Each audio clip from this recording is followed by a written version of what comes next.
आजच्या लेक्चरमध्ये आपला फोकस असणार आहे की ग्रंथोपजीवी हे मॉड्यूल आहे. तर हे मॉड्यूल म्हणजे काय आणि पुढे फाउंडेशन कोर्स वर्षभर चालणार आहे. जे मित्र आपल्याला ऑनलाईनला जॉईन होणार आहेत त्यांचा कोर्स फेब्रुवारी पर्यंत चालणार आहे. जे ऑफलाईनला जॉईन होणार आहेत त्यांचा कोर्स पुढे मे पर्यंत चालणार आहे. मग असं काय की ग्रंथोपजीवी हे मॉड्यूल पुढे कसं चालणार आहे आणि ह्या ऍक्टिव्हिटीमध्ये दुसरं काय घेणार आहोत आपण सगळं. तर हे तुमच्यासोबत डिस्कस करण्यासाठी आज मी आलोय. खरं तर मी म्हटल्याप्रमाणे की 1.5 तासामध्ये पुढे काय होणार आहे या मॉड्यूल मध्ये हे सांगणं थोडं चॅलेंजिंग आहे. पण तरी मी सगळं हे मॉड्यूल काय आहे हे नीट एक्सप्लेन करण्याचा प्रयत्न करेन. तर फाउंडेशन कोर्स मी म्हणत होते की तुम्ही ब्रोशर बघितला असेल. त्यात एक काहीतरी 20-25 पानं आहेत. त्यात अनेक मुलांनी केलेल्या ग्रुप ऍक्टिव्हिटीचे फोटोज आहेत. एक सेकंद थांबा.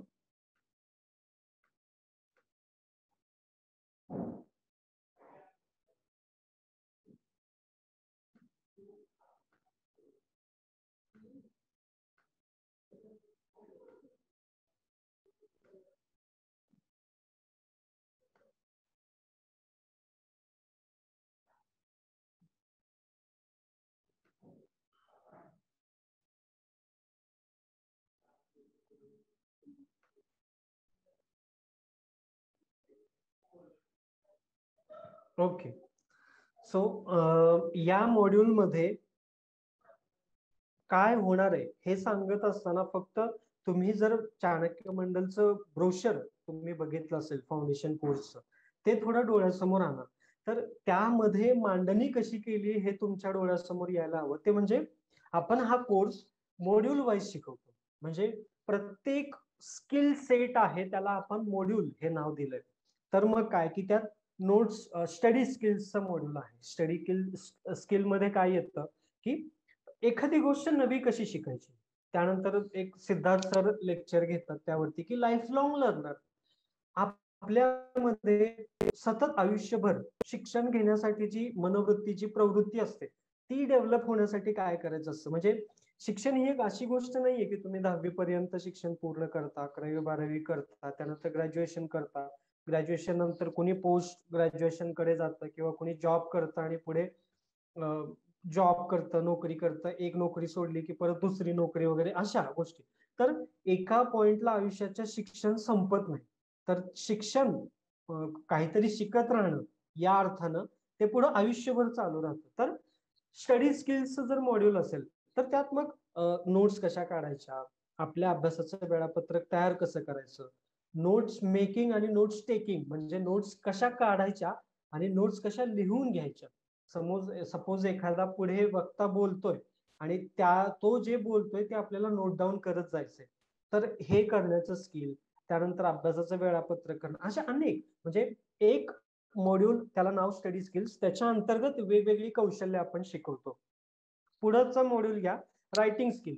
रायटिंग स्किल मध्ये काय की आपल्याला लिहायला जमलं पाहिजे. प्रत्येक विद्यार्थ्याला लिहायला जमलं पाहिजे. मग रायटिंग स्किल मध्ये आता ते स्वतः मीच घेतो रायटिंग स्किल्सचं मॉड्यूल. मग ह्याच्यात मी काय शिकवतो तर अनेक आता फाउंडेशन कोर्स हा मोस्ट रिलेव्हंट कोर्स आहे आजच्या जगासाठी. म्हणजे 21व्या शतकामध्ये आपण आहोत 2021 मध्ये. तर या आजच्या घडीला किंवा इथून पुढे भविष्यात मुलांना काय लिहायला माहित असायला हवं हे आपण डोळ्यासमोर आणतो. मग काय की एखादं ऍप्लिकेशन कसं करायचं. म्हणजे समजा तुम्ही आता चाणक्य मंडलच्या फाउंडेशन कोर्सला तुम्ही आलात पुढे आणि तुम्हाला लीव्ह हवी आहे. तर तुम्हाला हे माहिती असेल आतापर्यंत की फाउंडेशन कोर्स मधनं तुम्हाला लीव्ह हवी असेल तर तुमचं ते म्हणजे जाऊ दे मी आज जात नाही लेक्चरला वगैरे असं नसतं. तुम्हाला ती रीतसर कोऑर्डिनेटेड अर्ज द्यावा लागतो की मला या कारणांसाठी लीव्ह हवी आहे तरी मला ती परमिशन मिळावी. त्यामुळं वर्षभर मुलांना एक डिसिप्लिन शिस्त मेंटेन करून ठेवली जाते त्याच्यासाठी. मग ऍप्लिकेशन कसं लिहायचं, मग ते ऍप्लिकेशन कुणाला उद्देशून लिहायचं, कुणाला ऍड्रेस करायचा, सब्जेक्ट लाईन कुठं असते, त्यानंतर त्या मेसेजमध्ये काय यायला हवं, त्या मेसेजमध्ये त्या स्टुडंटचा फोन नंबर असायला हवा, त्या स्टुडंटचा ईमेल असायला हवा, जेणेकरून त्या कोऑर्डिनेटरला किंवा ज्यानं ऍप्लिकेशन घेतलंय तुमचं त्याला तुमच्या ऍप्लिकेशन वरती काय निर्णय झाला हे कळवण्यासाठी तुमच्यापर्यंत पोहोचण्याचं माध्यम कुठलं तरी असावं लागणार आहे. मग तुमचा ईमेल आयडी असू शकेल, मग तुमचा फोन नंबर असू शकेल. या खूप खूप छोट्या छोट्या गोष्टी तुम्हाला ते आतापर्यंत वाटतं अरे हे तर कॉमन सेन्सचा भाग आहे, एवढं तर माहित असतंच. असं नाहीये. आपल्यापैकी अनेक जणांना साधं ऍप्लिकेशन कसं लिहायचं याची आयडिया नसते.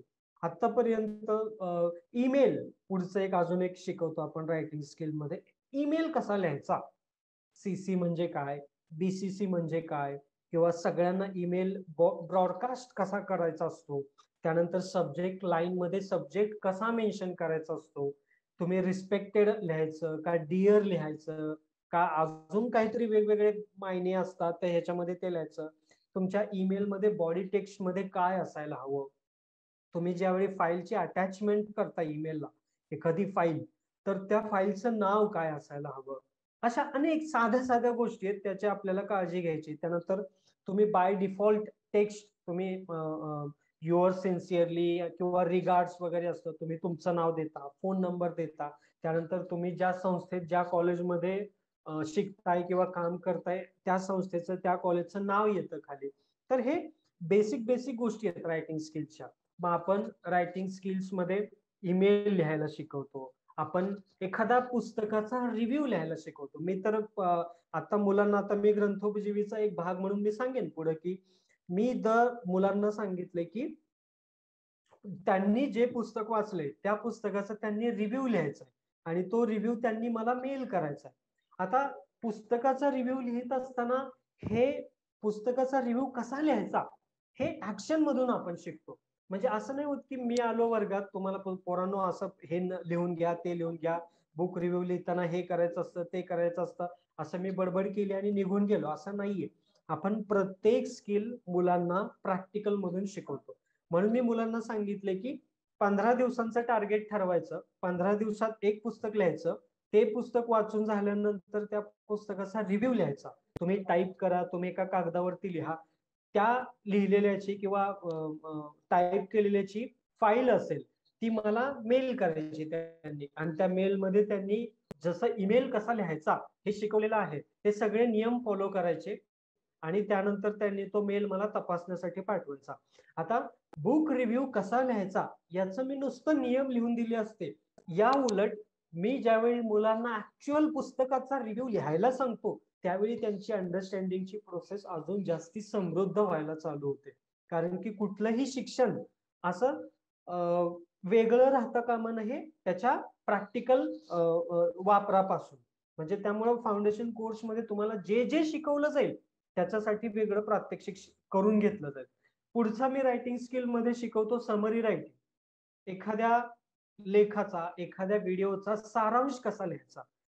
लेक्चरच्या सुरुवातीच्या भागात काय करायचं की समरी रायटिंग कशी लिहायची याबद्दलचे आपण नियम बघतो आणि लेक्चरच्या अर्ध्या भागात त्यानंतर मुलांना ऍक्च्युअल आर्टिकल्स दिलं जातं, ऍक्च्युअल त्यांना व्हिडिओ दाखवला जातो की हे शांतपूर्वक वाचा, हा लेख काळजीपूर्वक वाचा, हा व्हिडिओ काळजीपूर्वक पहा आणि त्यानंतर तुम्हाला याचा या व्हिडिओची आता आपण जे नियम शिकलो याची समरी लिहायची.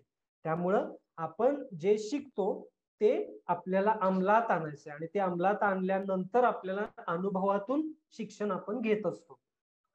मग ग्रंथोपजीवी या शब्दाच्या अर्थापासून आपण चालू करू. हे मॉड्यूल का कसं ते पुढे बघू आपण. ग्रंथोपजीवी म्हणजे काय की ग्रंथांवर जगणारे जीव, की ज्यांचं जगणं ग्रंथांवरती अवलंबून आहे. तुम्हाला धर्माधिकारी सरांचं एक कोट आहे, ते जर माहित नसेल तर मी सांगतो. सर खूप वाचतात आतापर्यंत, जवळपास तुम्हाला सगळ्यांना हे माहिती असेल की धर्माधिकारी सर काहीही चाललेलं असो, त्यांचं कुठल्या मीटिंग मध्ये असो किंवा घरी बसलेले असोत किंवा प्रवास करत असो किंवा आता सरांचा तास आहे 6 वाजता आणि सर 5:30 ला वाजता आले, तर प्रत्येक वेळी सरांना ज्या ज्या वेळी वेळ मिळतो त्यावेळी सरांकडे कायम तुम्ही बघायचं, सरांकडे सोबत 2 किंवा 3 पुस्तकं असतात. सर ऑफिस मधून घरी आणि घरून ऑफिस मध्ये येताना सुद्धा सरांच्या हातात पुस्तक असतं आणि सर कंटिन्युअसली ते पुस्तक वाचत असतात. सरांचं फेमस कोट आहे, reading is next to breathing.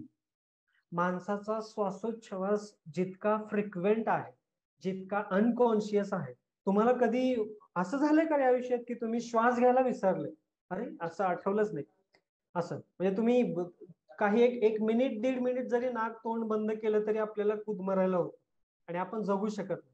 आणि ते इच्छा असो किंवा न असो, तुम्ही जागे असो किंवा झोपलेले असो, कामात असो किंवा मोकळे असो, तुमचा श्वासोच्छवास कायम चालू राहतो. सर म्हणतात की आपलं ब्रिदिंग जितक्या फ्रिक्वेंटली, जितक्या अनकॉन्शियसली चालू आहे, तितकं तुमचं वाचन असलं पाहिजे. म्हणून reading is next to breathing. Breathing जितकं फ्रिक्वेंटली, त्याच्यानंतर काय फ्रिक्वेंट आपल्या आयुष्यात पाहिजे ते रीडिंग. आता इथून आपण झालं, म्हणून आपल्याला फाउंडेशन कोर्स मधून ग्रंथांवर जगणारे जीव तयार करायचे. आता अनेकांच्या मनात, मी माझ्या पहिल्या लेक्चरला हे पोरांना विचारतो, मी 3 कॅटेगरी ठरवून देतो पोरांना की अनेक जण असतात तुमच्या, आता स्वतः तुमच्यापैकी सुद्धा अनेक जण असतात की तुम्हाला पुस्तकं वाचायला नाहीत आवडत. अनेकांना, अनेक जण असे आहेत की ज्यांना झोप लागत नाही म्हणून पुस्तकं वाचतात. म्हणजे रात्री काय झोप लागत नाही, एखादं पुस्तक दे रे वाच. मी ज्यावेळी कॉलेजमध्ये असताना माझे मित्र मागायचे, तुझं एखादं पुस्तक तरी, मला झोप येत नाहीये म्हणून. म्हणजे झोप लागण्यासाठी पुस्तकं वाचायची. अशा अनेक अनेक कॅटेगरीची मुलं असतात. दुसऱ्या बाजूला फाउंडेशन कोर्सला ऍडमिशन घेण्याच्या आधीपासून ती मुलं फार वाचत असतात.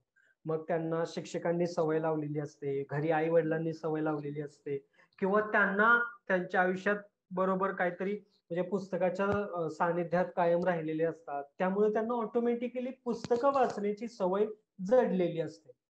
आपण 2 टोकं बघितली, एक म्हणजे पुस्तकं अजिबात वाचायला आवडत नाहीये, ते पुस्तक वाचण्यापेक्षा मी एखादा मस्तपैकी युट्यूबचा व्हिडिओ बघतो किंवा एखादं पेपर मधलं फार तर फार आर्टिकल, एखादा लेख वगैरे वाचतो, त्याच्या पलीकडे काही नाही, ही कॅटेगरी. आणि दुसरी कॅटेगरी म्हणजे त्यांना कुठलंही बंधन करावं लागत नाही, त्यांना कुठलंही कंपल्शन करावं लागत नाही, त्यांच्या डोक्यावर बसण्याची गरज नसते की बाळांनो वाचा, ती आपोआप वाचतात, त्यांना कुणी सांगावं लागत नाही. त्याच्या ह्या दोन्ही टोकांच्या मधली एक कॅटेगरी असते, ती म्हणजे पुस्तकं वाचायला फार आवडत नाही, पण एखाद्या मित्रानं, एखाद्या मैत्रिणीनं, एखाद्या शिक्षकानं किंवा कोणीतरी एखादं पुस्तक सजेस्ट केलं, किंवा कुणीतरी, आता उद्या धर्माधिकारी सरांच्या लेक्चरला तुम्ही बसले आणि धर्माधिकारी सरांनी लेक्चरच्या एका भागात कुठल्या तरी एका पुस्तकाबद्दल बोलले, आणि सर एखाद्या ज्यावेळी पुस्तकाबद्दल बोलतात तर ते पुस्तक कायम वाचण्याची इच्छा होतेच. मग अशा वेळी सरांनी सांगितलं म्हणून तुम्हाला वाटलं की याला वाचू आपण, जर बघू काय त्या पुस्तकात, किंवा एखादा इंटरेस्टिंग विषय तुमच्या आवडीचा असतो. काही जणांना इतिहास आवडतो, काही जणांना फक्त शिवाजी महाराज आवडतात, इतिहास मध्ये फार इंटरेस्ट नसतो, पण शिवाजी महाराजांचा इतिहास आवडतो. मग तुम्ही रोज पेपर वाचत बसलेले असतात, त्या पेपरमध्ये कुणीतरी शिवाजी महाराजांच्या इतिहासावरती लिहिलेलं एक पुस्तक नवं आलेलं असतं, त्या पुस्तकाचा रिव्ह्यू आलेला असतो. आता शिवाजी महाराजांचा इतिहास हा माझ्या आवडीचा विषय म्हणून मी ते पुस्तक मिळवतो आणि वाचून काढतो, पण मी काय फ्रिक्वेंट वाचक नाहीये, मला नाही आवडत वाचायला. अशा 3 कॅटेगरी मध्ये मुलांना मी डिवाइड करतो सुरुवातीला. काहीच वाचत नाहीये, एक थोडंफार पुस्तकं वाचलेली आहेत, आणि बाकी म्हणजे खूप जास्ती चांगलं वाचन आहे, त्यांना कुठला तरी एक्सटर्नल फोर्स लागत नाही.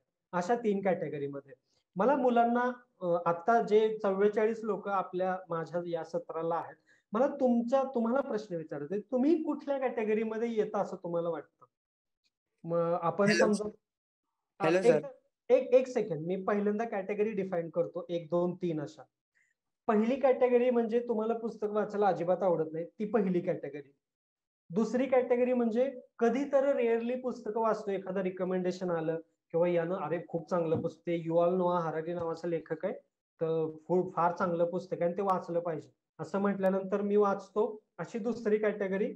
तिसरी कॅटेगरी म्हणजे त्यांना काहीही बंधन लागत नाही, त्यांचं एक पुस्तक वाचत असताना त्यांना पुढं तयार असतं की मी आता हे झाल्यानंतर ते वाचणार, ते झाल्यानंतर ते वाचणार आहे असं. ओके, मला जरा तुम्ही, हा तुम्ही अनम्यूट करून पण बोलू शकता बरं का पोरांनो. हॅलो सर, मी दुर्वेश सांबरे, नाशिकहून आहे. दुर्वेश, बरोबर. हा सर, मी दुसऱ्या कॅटेगरी मध्ये बसतो, कारण की मी म्हणजे आमची 10वी अशी झाली की भूगोलाचा पेपर कॅन्सल झाला, त्यामुळे अचानक आम्हाला 10वीची सुट्टी मिळाली. मग बर मी बाबांना म्हणलं, बाबा मला वाचायचंय. बाबा माझे खूप वाचक आहे, म्हणजे आमच्याकडे खूप पुस्तकं पण आहे. पण व्हेरी गुड. माझ्या बाबांना वेगळे विषय आवडतात, स्पिरिच्युअल विषय आवडतात, आणि बरोबर. ते मला जास्त काही आवडत नाही. तर बरोबर. बाबांनी मला सगळे तसेच सजेस्ट केले. बाबा म्हणले, "तू कोणतेही पुस्तक नको वाचू. तू डायरेक्ट भगवद्गीता आणि दासबोध वाच. तुला सगळं ज्ञान तिथूनच मिळेल." मी दासबोध आणि भगवद्गीता वाचायला पण घेतली, पण ती भाषा खूप अवघड होती. पहिलेच मी हो वाचायला घेतलं आणि हो भगवद्गीता आणि दासबोध तर मला कळत होतं, पण जास्त उमजत नव्हतं ते, की काय म्हणायचंय श्री रामदासांना दासबोधातून. ते मला खूप शब्द होता कळत नव्हते, मराठी जरी असले तरी, प्राकृत मराठी त्यांची. त्यामुळे मग मी स्वामी विवेकानंदांचे आणि सावरकरांचे पुस्तकं वाचायला घेतले आणि मी ते पूर्ण वाचले, कारण की त्यांच्याबद्दल एक त्यांचं काय जीवन चरित्र होतं हे मला उत्सुकता पण होती. तर जे व्हेरी गुड. विषयांमध्ये मला उत्सुकता असते तेच पुस्तके मी वाचतो. एक्झॅक्टली. आणि उन्मेष, हे तू असंच करायचं आहे इथून पुढे देखील. ते मी पुढे सांगतोय की पुस्तकं वाचण्याचं नक्की काय काय नियम फॉलो करायचे असतात, आणि मी मुलांकडून पुस्तकं वाचून कशी घेतो हे मी तुम्हाला सांगतो. त्याचा एक भाग आहे उन्मेष, ते म्हणजे मी मुलांना सांगतो, जर तुम्हाला इच्छा पुस्तकं वाचनाची नसेल किंवा अनुभव नसेल, तर तुमचा ज्या विषयात इंटरेस्ट आहे तीच पुस्तकं वाचा. आपोआप पुढे होतं, ते सगळं होतं. दासबोध, भगवद्गीता, आपल्याला एकदा वाचनाची सवय तयार होते त्यावेळी आपोआप आपला कल दासबोध किंवा भगवद्गीता काय म्हणते इकडे जातो. ही वेळ नाही. ज्यावेळी आपण बुक रिडिंगची सवय डेव्हलप करत असतो त्यावेळी ही वेळ नाही. ते म्हणजे ज्या विषयामध्ये आपल्याला इंटरेस्ट नाही. मला बरेचसे रिप्लाय आले, एकदा बघू देत. ऋषिकेश, अथर्व दुसऱ्या कॅटेगरी मध्ये येत आहे. त्रिवेणी एक मध्ये येते बघ. त्रिवेणी आपण करू, कष्ट करू त्याच्यावरती.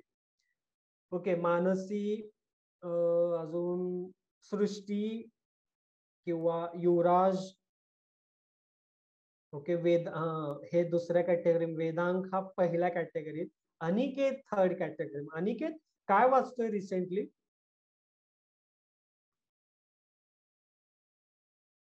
अनिकेत, आवाज ऐकला असेल तर सध्या काय वाचतोय? थर्ड कॅटेगरी म्हणजे अविड रीडर्स हा शब्द आहे बरं का तुम्हाला. ओके, गजगामिनी, फार इंटरेस्टिंग नाव आहे Gajgamini, third category. Yes sir. काय वाचतेय तू सध्या? सध्या सर कोणती स्पेसिफिक बुक नाही वाचली, पण जी रेग्युलर स्टडी मध्ये बुक्स असतात ती नेहमी repeat वाचतायत.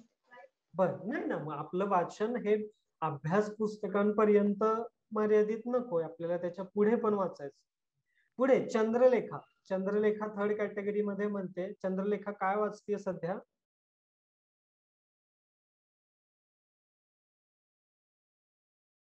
Okay.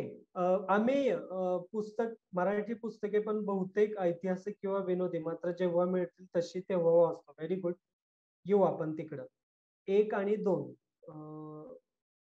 Okay, while reading, if you feel bored, is there any solution regarding this? एक प्रश्न आलाय आपल्याकडे. हे असतं बरं का, म्हणजे घरोघरी मातीच्या चुली ही म्हण तुम्ही ऐकली असेल, की सगळ्यांचे प्रॉब्लेम सारखे असतात. म्हणजे पुस्तक हातात घेतलं की बोर होतं, म्हणजे झोप लागते, कंटाळा येतो. त्यानंतर पुस्तक वाचायला सुरुवात केली, 2, 3, 4 पानं वाचलेत, चौथं पान संपल्यानंतर लक्षात येतं की अरे आपलं लक्षच नाहीये, दुसरं काहीतरी विषय चाललाय डोक्यात, की आता लॉकडाऊन संपलंय तर आपण तामिनीत जाऊ किंवा कुठेतरी जाऊ, असं काहीतरी डोक्यात विचार चालू तो असतो. किंवा एखादं पुस्तक तुम्ही बरंच ऐकलेलं असतं की हे पुस्तक खूप भारी आहे, खूप कॉमेडी आहे किंवा तुमच्या इंटरेस्टिंग विषयाचं आहे. तुम्ही चालू करता, एक 10 पानं, 15 पानं, 50 पानांपर्यंत पोहोचता, पण तिथून सुटतं पुस्तक वाचणं. जवळपास अनेक पुस्तकांचं तुम्हाला असं होतं. असं होतं, हे अनेकांचे प्रश्न असतात, तर ते आपण बघू. तर आता मी रिप्लाय मध्ये ज्यांचे आले तर त्यांचं पण मी बघतोय की बहुतांश विद्यार्थी जे येतात या कोर्सला, फाउंडेशन कोर्सला, ते 1 आणि 2 या कॅटेगरी मधले असतात. म्हणजे त्यांना वाचायला फार आवड नसते किंवा काही वाचलेलं नसतं, आपल्या अभ्यासाची पुस्तकं सोडली तर. आणि दुसरे म्हणजे की ऑकॅजनली वाचन असतं त्यांचं. युवराजला काय म्हणायचंय का? हँड रेज केलाय तू?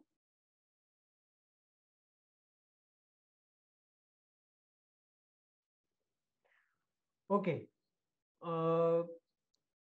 सध्या कोरोनामुळे विरार मधील वाचनालय बंद आहे, तेव्हा बरेच दिवसात पुस्तक वाचले. आता ई बुकचा जमाना आहे, तुम्ही ई बुक वरती कम्फर्टेबल व्हायला हवं, अर्थात तो ज्याचा त्याचा प्रश्न आहे. आणि अगदीच तुम्ही हार्ड कॉपीचे फार चाहते असाल तर बाय द वे मी पण हार्ड कॉपीचा चाहता आहे, तो ज्याचा त्याचा मुद्दा आहे. पण e book is the new reality आणि e book is the future.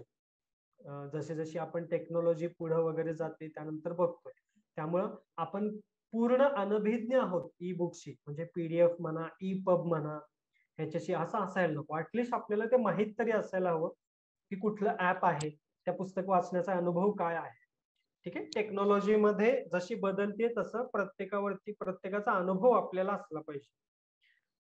Okay, तर मग मी काय करतो, मी हे पुस्तक ग्रंथोपजीवीचं मॉड्यूल वर्षभर अख्खं कसं घेतो. तर आता मी मुलांना सांगितलं की मी एक अगदी सुरुवातीला, आता म्हणजे 30 जुलैला एक बॅच चालू झाली आपली, त्यानंतर ऑगस्ट मध्ये 30 ऑगस्टला एक बॅच चालू झाली, आता शेवटची बॅच होती 26 सप्टेंबरला चालू. मी मुलांना काय सांगितलंय, 26चे मित्रमैत्रिणी ज्यावेळी आपल्याला येऊन जॉईन होते त्यावेळी आपल्याला एक अख्खी बॅच मिळेल, अखंड बॅच म्हणतो त्याला, की आता इथून पुढे नवीन ऍड होणार असं फारसं जास्त कुणी नसतं. तर हे आल्यानंतर मला थोडीशी मदत होणार आहे की ऑनलाईनला किती लोक आहेत, ऑफलाईनला किती लोक आहेत, मग ऑफलाईन वाल्या मुलांची टीम कशी पाडता येईल, मग त्या टीम मध्ये किती मेंबर्स असू शकतील, मग हे मी एक सर्वे कंडक्ट करण्याचा विचार करतोय 26 सप्टेंबरची बॅच सुरू झाल्यानंतर. त्याच्यामध्ये काय की खूप डिटेल्ड सर्वे असणार आहे तो, म्हणजे मग त्यात मुलांच्या आवडीनिवडी लक्षात घ्यायच्या, त्यांना कुठल्या भाषेतली पुस्तकं आवडतात, त्यांना म्हणजे अनेकांच्या अनेक वेगवेगळ्या तऱ्हेतऱ्हेच्या हॉबीज आहेत किंवा त्यांच्या आवडीनिवडी आहेत. ते म्हणजे त्यांना लहान पुस्तकं वाचायला आवडतात, त्यांना फक्त इंग्लिश आवडतात, फक्त विनोदी आवडतात, ते आधी वाचायचे आता वाचत नाहीत, किंवा आधी वाचत नव्हते आता वाचायला लागले. त्यानंतर त्यांचा ऍव्हरेज नंबर काय वाचलाय, त्यांचं रीडिंग काय. आता इतकं आपल्याला डिटेल मध्ये जाऊन हा सर्वे करायचा आहे की मी मुलांना हे पण सांगितलं की तुम्ही वर्ड पर मिनिट हा तुमचा स्पीड कॅल्क्युलेट करायचा आहे. रीडिंगची सवय आपल्याला जर डेव्हलप करायची असेल तर आपल्याला खूप छोट्या छोट्या गोष्टींवरती काम करावं लागणार आहे. आणि त्यातली एक छोटी गोष्ट म्हणजे काय की मी मुलांना सांगितलं की तुम्ही एका मिनिटात किती शब्द वाचून होत आहेत तुमचे, हे कॅल्क्युलेशन लागतं तुमचं.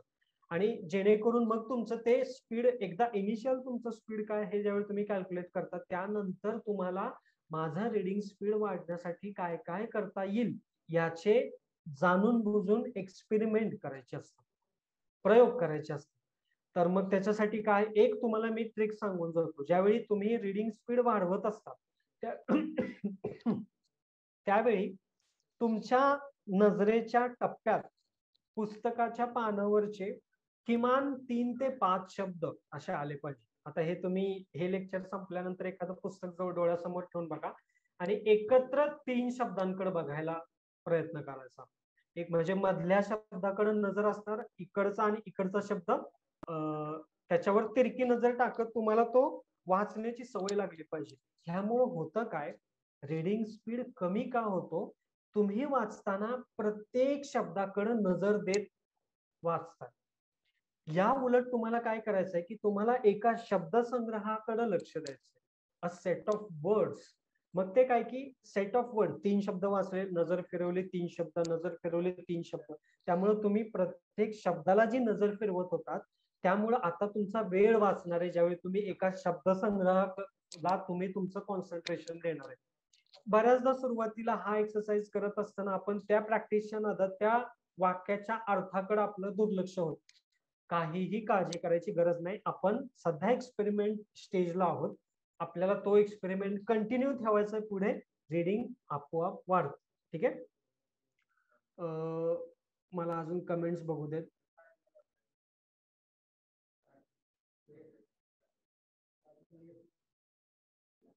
ओके, पुस्तकांच्या ऍप वेबसाईट आहेत, खूप आहेत सांगतो मी.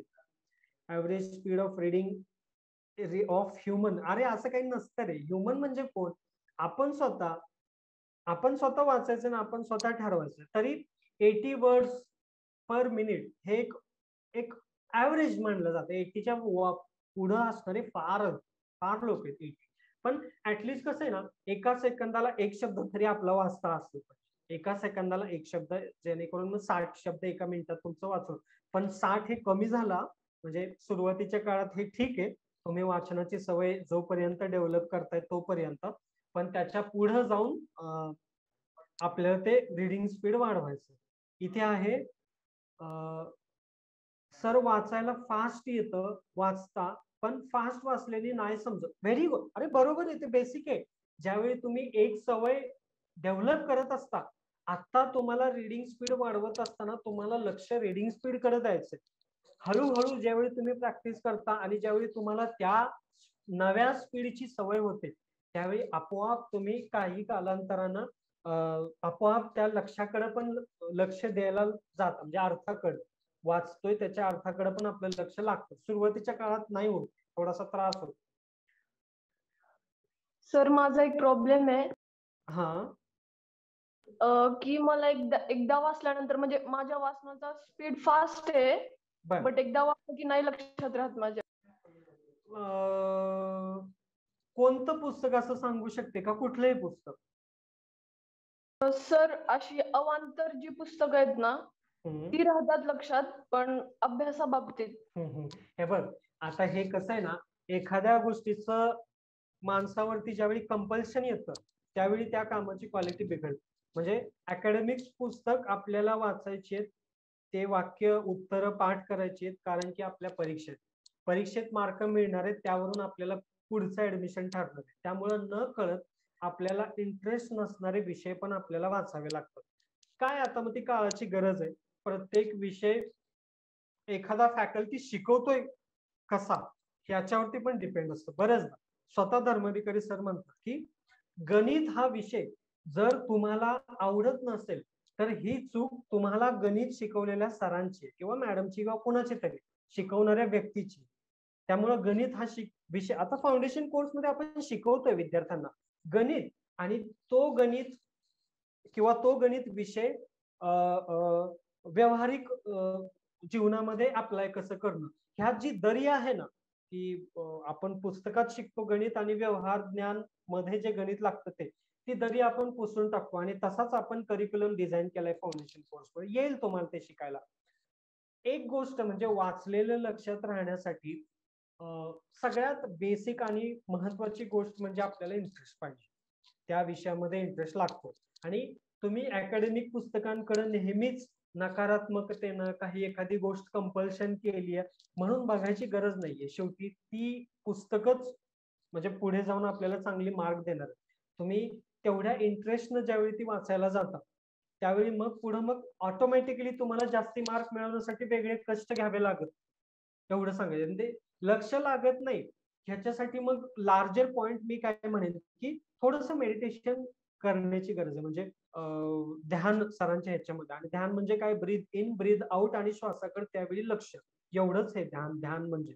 धर्माधिकारी सर त्यांच्या लेक्चरला अनेक नीट आणि मुलांना सगळं सांगतात की ध्यान म्हणजे काय, बेसिक योग त्यातली काही आसनं आहेत तर ती कोणती आहेत, ती कधी करायची, कोणत्या वेळात करायची, आणि ते काय करायची, त्याचे बेनिफिट्स काय आहेत, हे सर बॅच सांगतात. पण थोडं जर तुमचा फोकस स्टेबल नसेल तर तुम्हाला मेडिटेशनची गरज आहे. आणि त्यासोबत तुमचा फोकस कोणत्या गोष्टीमुळे ढळतो अशा गोष्टी तुम्हाला एलिमिनेट करायच्या. म्हणजे काय, वाचायला बसलोय, पुस्तक हातात आहे, काहीतरी वाचतोय आणि काहीतरी 5-10 मिनिटं वाचून झाली आणि मोबाईल मध्ये ट्रिंग वाजलं, लगेचच आपण हे सोडलं, बघितलं this like your photo, this commented on your photo, असं काहीतरी असतं इंस्टाग्राम फेसबुकचं जाहिरात. ह्याचं सोल्युशन काय, ज्यावेळी मी वाचत असतो त्यावेळी मी माझा फोन बाजूला ठेवणार किंवा स्विच ऑफ करून ठेवणार आणि ठरवून घ्यायचं की मी एवढा वेळ वाचणार आहे, त्यानंतर मी बघणार. एक पोमोदोरो तुम्ही ऐकला असेल, POMODORO, पोमोदोरो पद्धत, अभ्यासाची पोमोदोरो पद्धत. पोमोदोरो पद्धत काय आहे की 25 मिनिटं कॉन्सन्ट्रेटेड काम, त्यानंतर 5 मिनिटांचा ब्रेक, त्याच्यानंतर 25 मिनिटांचं कॉन्सन्ट्रेशनचं काम, 5 मिनिटं ब्रेक, पुढे 25 मिनिटं काम, 5 मिनिटं ब्रेक. ज्यावेळी तुमचे 4 लूप होतात असे, म्हणजे 25 मिनिटं 5 मिनिटं, 25 मिनिटं 5 मिनिटं, 25-5 25, त्यानंतर 15 मिनिटांचा ब्रेक. ज्यावेळी तुमचे 4 आयट्रेशन पूर्ण होतात त्यावेळी तुम्ही 15 मिनिटं घ्यायची. तुम्ही प्ले स्टोर वरती किंवा ऍपल असाल तर ऍप स्टोर वरती जर तुम्ही गेलात तर तुम्हाला त्याचे स्पेसिफिक ऍप मिळतात पोमोदोरो टेक्निकचे. ते चालू करायचे आणि तुम्हाला ते ट्रिंग ऐकायला येतं. लगेचच मग मोबाईल घ्यायचा. आपल्याकडे 5 मिनिट असतात त्यावेळी काय तुम्हाला चॅटिंग करायचे, रिप्लाय द्यायचा आहे, कोणाला तुम्ही स्टॉप करत असा स्टॉप करायचे, हे करायचंय ते करायचं, सगळं झालं. 5 मिनिटं झाली, बस फोन ठेवला बाजूला, तुमची नेक्स्ट सायकल सुरू राहणार. ह्यामुळे काय होतं, तुम्हाला माहिती आहे की फक्त 25 मिनिटच मला आता लक्ष द्यायचे, त्यानंतर 5 मिनिटात मैं जी ले ज्या सिमरन जी ले आपली जिंदगी सारखं आहे. त्यामुळे 5 मिनिटं मला जे करायचंय ते मी करणार. मग पाणी प्या, मग खिडकीतनं बाहेर बघा, मग तुम्हाला त्या 25 मिनिटांमध्ये कोणाचा फोन आला तर त्याला कॉल बॅक करून विचारा, काय रे बाबा काय, किंवा आईनं काम सांगितलं, वॉशरूमला जाणं, पाणी पिणं, खाणं, काही असेल. 25 मिनिटं कॉन्सन्ट्रेशनचं काम, 5 मिनिटांचा ब्रेक. ठीक आहे. पोमोदोरो टेक्निक नावाची एक आहे. फोकस तयार ठेवण्याच्या खूप साऱ्या ऍक्टिव्हिटीज आहेत त्या आपण घेतो फाउंडेशन कोर्स मध्ये. प्रश्न खूप आलेत, एकदा मला रीडिंग करू देत. कोणाला काही डाऊट असेल तर मग अनम्यूट करून विचारू शकता.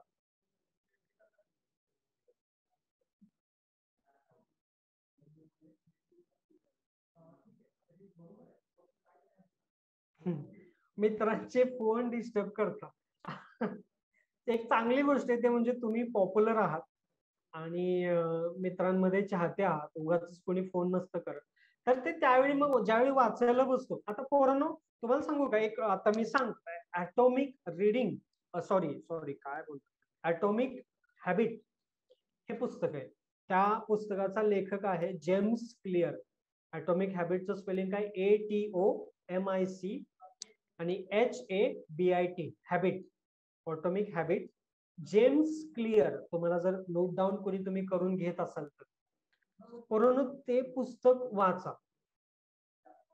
फार चांगलं पुस्तक आहे, फार चांगलं पुस्तक. मी एकेकाळी वाचल्यानंतर मी ते अक्षरशः वेडा होऊन त्या पुस्तकामध्ये त्या ट्रिक्स आणि टेक्निक सांगितले ते मी माझ्या आयुष्यात अप्लाय केलेले आहेत आणि त्या ट्रिक्स अप्लाय करून माझ्या ज्या वाईट सवयी होत्या त्या दूर झालेल्या आहेत आणि अनेक चांगल्या सवयी मी लावून घेऊ शकतो त्या ॲटॉमिक हॅबिट मध्ये. मी ग्रंथोपजीवीच्या सेशन मध्ये पोरांच्या डोक्यावर बसून ते वाचायला सांगतो. प्रत्येकाने ते वाचलंच पाहिजे.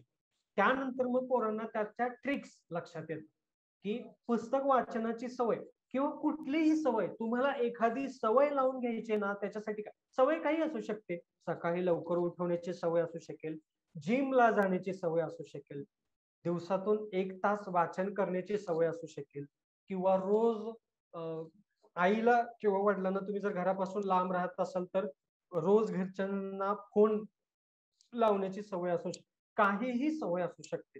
रोज तुमच्या शाळेतला कॉलेजातला अभ्यास 2, 3, 4 तास करण्याची सवय तुम्हाला लावून घ्यायची असेल, ह्या सवयी तुमची जर आतून इच्छा असेल आणि काही नियम, काही शिस्त तुम्ही जर स्वतः लावून घ्यायला तयार असाल तर हे ॲटॉमिक हॅबिट हे पुस्तक तुम्हाला फार उपयोगाचं पडेल. मी पोरांना सांगतो की तुम्ही हे पुस्तक वाचा. त्याच्यामध्ये त्यांनी जे सांगितले लेखकांना ते समजून घ्या, कारण इथून पुढे तुम्हाला ग्रंथोपजीवीच्या या सेशन मध्ये, या मॉड्यूल मध्ये कायम वर्षभर तुम्हाला यातलं लॉजिक किंवा यातल्या टेक्निक्स अप्लाय करायच्या आणि त्या केल्या तरच तुम्हाला चांगल्या पुस्तक वाचनाची किंवा एकंदरीत वाचनाची सवय बिल्ड होईल. ओके. तर आता मी थोडस मागे येतो आणि ते सांगतो की वाचन नाही मला आवडत, मग काय काय नाही, मला नाही वाचायचं किंवा मला लक्ष नाहीये, कशात द्यायचं नाही आणि मला गरज पण नाही वाचनाची, असं प्रश्न पडू शकतो ह्याच्यामध्ये. किंवा वाचन या सवयीवरती एवढा का भर दिला जातो. धर्माधिकारी सर स्वतः तुम्हाला अनेकदा सर स्वतः वाचनावरती फेसबुक पोस्ट लिहितात. सर युट्यूब वरती व्हिडिओज वेगवेगळे 2-2 तासांचे लेक्चर्स आहेत धर्माधिकारी सरांचे. फक्त मी वाचलेली पुस्तकं, कोरोना काळातील माझे वाचन नावाचं तुम्ही जर युट्यूब वरती सर्च केलं तर सरांचे व्हिडिओज मिळतील. 2 व्हिडिओ आहेत. तर सरांनी ते मागच्या वर्षी जे लॉकडाऊन चालू होतं त्या काळात जी पुस्तकं वाचली त्यावरती सरांनी लिहिली. तर वाचन वाचन वाचन किंवा चाणक्य मंडल मध्ये बेसिक फाउंडेशनल हॅबिट ही वाचनाची मानली जाते. हे का? परंतु तुम्ही फाउंडेशन कोर्सला येण्याचा तुमचा हेतू काही असेल, तुम्हाला आतापर्यंत कळलं असेल की हा फाउंडेशन कोर्स हा केवळ स्पर्धा परीक्षांपुरता मर्यादित नाही. म्हणजे तुम्हाला म्हणून ज्यांना म्हणजे उद्या एखाद्याला फक्त पुढे युपीएससी द्यायचे, एमपीएससी द्यायचे, सीडीएस, एनडीए, बँकिंगच्या परीक्षा द्यायचे म्हणून मी फाउंडेशन कोर्सला ऍडमिशन घेतोय, एवढ्या नॅरो दृष्टिकोनातून तुम्ही येऊ नका असं मी शक्यतो म्हणतो. त्यामुळे का? कारण की पुढे ज्याला पुढे इंजिनियर व्हायचंय, डॉक्टर व्हायचंय, पायलट व्हायचंय, कुठल्या तरी ऍस्ट्रॉनॉमी, ऍस्ट्रोफिजिसिस्ट व्हायचंय, जो अवकाशाचा अभ्यास करतो असं व्हायचंय, असे अनेक विद्यार्थ्यांनी फाउंडेशन कोर्स केले. ठीक आहे. आणि ह्या म्हणजे स्पर्धा परीक्षा पुढे देणारे विद्यार्थी असतील किंवा इतर करिअर करणारे किंवा इतर करिअरचा मार्ग शोधणारे विद्यार्थी असतील, सगळ्यांना आपण कॉमन हॉबी ही रिडिंगची मानतो. आणि अशा अनेक आहेत. म्हणजे अख्खा फाउंडेशन कोर्स कुठल्याही करिअर मध्ये जा तुम्ही, त्याच्यासाठी फायद्याचे आपण असं म्हणतो. आता हे का? वाचनाचे फायदे मोजता येत नाही. आणि तुम्ही कंपाऊंड इफेक्ट ऐकला असेल. कंपाऊंड इफेक्ट काय? तुम्हाला ते ही एका गर्विष्ठ राजाची स्टोरी वाचली असेल तुम्ही, की एक राजा असतो त्या एन्शियंट काळामध्ये, प्राचीन भारतामध्ये. त्याला त्याच्या श्रीमंतीचा फार हे असतो, गर्व असतो. मग काय की त्या साम्राज्यातून एकदा एक फकीर जात असतो आणि तो फकीर येतो त्या राजाकडं आणि राजाला म्हणतो, एवढा श्रीमंत आहे तू माझ्यावरती उपकार कर, ते म्हणजे तू मला तुझ्याकडून रोज एक धान्याचा कण दे, एक धान्याचा कण. कंडिशन काय की आज तुझे मला देशील त्याच्या दुप्पट उद्या द्यायचंय. मग राजाने विचार केला, आज मी जर एक धान्याचा एक कण दिला तर उद्या 2 कण, परवा 4 कण, परवा 8 कण, त्याच्यानंतर 16, 32. हे माझ्याकडे खूप सारे गोडाऊन भरलंय माझं धान्यानं, त्यामुळे माझ्याकडे निवांत धान्य, मी चल तुला देतो म्हणून. जसं जसं जसं तो हे डील दोघांमधलं, फकीर आणि राजांमधलं पुढं पुढं घेत गेलं, त्यावेळी ती गोष्ट कंपाऊंड होत गेली. कंपाऊंड 2, 4, 16, 32, 64, 128 असं करत करत एका वेळी अशा वेळ आली की एक गोडाऊन धान्य हे त्या फकीराला द्यावं लागलं. उद्या काय तर 2 गोडाऊन मध्ये बसणारं धान्य राजाला द्यायचं होतं फकीराला. राजाला कळलं की आपली चूक कुठं झाली आणि मग राजानं त्या फकीराची माफी मागितली. सेम जे कंपाऊंडिंगचं प्रिन्सिपल आहे ते बुक रिडिंगच्या सवयीमध्ये अप्लाय होतं, इम्प्लिमेंट होतं. ते कसं? लक्षात ठेवा, वाचन ही अशी सवय ना, ही आपल्या जाणीवांच्या कक्षा विस्तारत नेते. म्हणजे वाचल्यानंतर ना आपल्याला अनेक क्षेत्रांची, अनेक नवनव्या क्षेत्रांची माहिती होते आणि त्याच्या पलीकडे जा क्षेत्र जरी वेगवेगळी असली तरी ती एकमेकांशी कशी कनेक्ट आहेत हे आपल्याला कळतं. तुम्ही युट्यूब वरती, फेसबुक वरती, इंस्टाग्राम वरती अनेक जे जगातले महान लोक आहेत त्यांचे तुम्ही वॉलपेपर किंवा त्यांचे कोट्स वाचले असतील. मग त्यात इलॉन मस्क येतो, बिल गेट्स येतो, वॉरेन बफेट येतो, आपले स्वामी विवेकानंद येतात, आपले नारायण मूर्ती येतात. असे अनेक मोठमोठे लोक. ह्या लोकांमध्ये एक कॉमन हॅबिट किंवा कॉमन सवय जर तुम्ही शोधली ती आहे वाचनाची. ही लोक फक्त त्यांच्या फील्ड पुरतं मर्यादित असं वाचन करत नाहीत. ती आता समजा इलॉन मस्क हा टेक्नॉलॉजी, स्पेस ह्या गोष्टींमध्ये इंटरेस्टेड असेल तर तो सायकोलॉजी, सोशिओलॉजी, हिस्ट्री, कल्चर अशी पुस्तकं पण वाचतो. कारण एका पॉइंटला ही सगळी क्षेत्र, हे सगळे विषय एकमेकांशी जोडलेले. त्यामुळं तुम्ही तुमच्या स्पेस एक्सप्लोरेशन मध्ये कुठल्या तरी एका सायकोलॉजीच्या पुस्तकात वाचलेली कन्सेप्ट इकडे अप्लाय करू शकता. ठीक आहे. तुम्हाला एक ही माहिती असेल की काय काय ती गोष्ट पुस्तक वाचण्यावरतीच आहे. अनेक गोष्टी तुम्हाला सांगतो.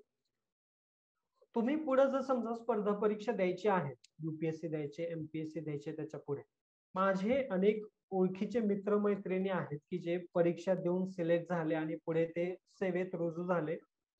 जे जे पहिल्या दुसऱ्या किंवा मॅक्सिमम तिसऱ्या अटेम्प्ट मध्ये अगदी सहजरित्या सिलेक्ट झाले, अशांची कॉमन सवय होती ते म्हणजे त्यांचं वाचन चौफेर होतं. ते खूप जास्ती चांगलं वाचायचे. वाचनानं माणूस समृद्ध होतो.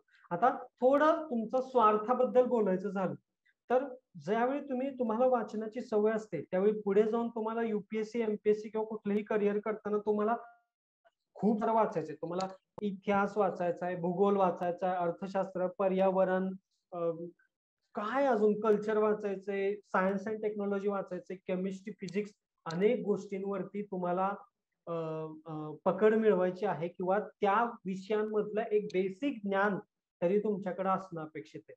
त्यामुळे ऍट अ टाइम तुम्हाला अनेक गोष्टींचा अभ्यास करायचा आहे आणि त्यावेळी वाचनाची सवय तिथं मदतीला येते. ज्यावेळी तुम्हाला काही वाचलेलं नाही आतापर्यंत आणि थेट तुम्ही युपीएससी एमपीएससीचा अभ्यास करायला घेता त्यावेळी तो डोंगर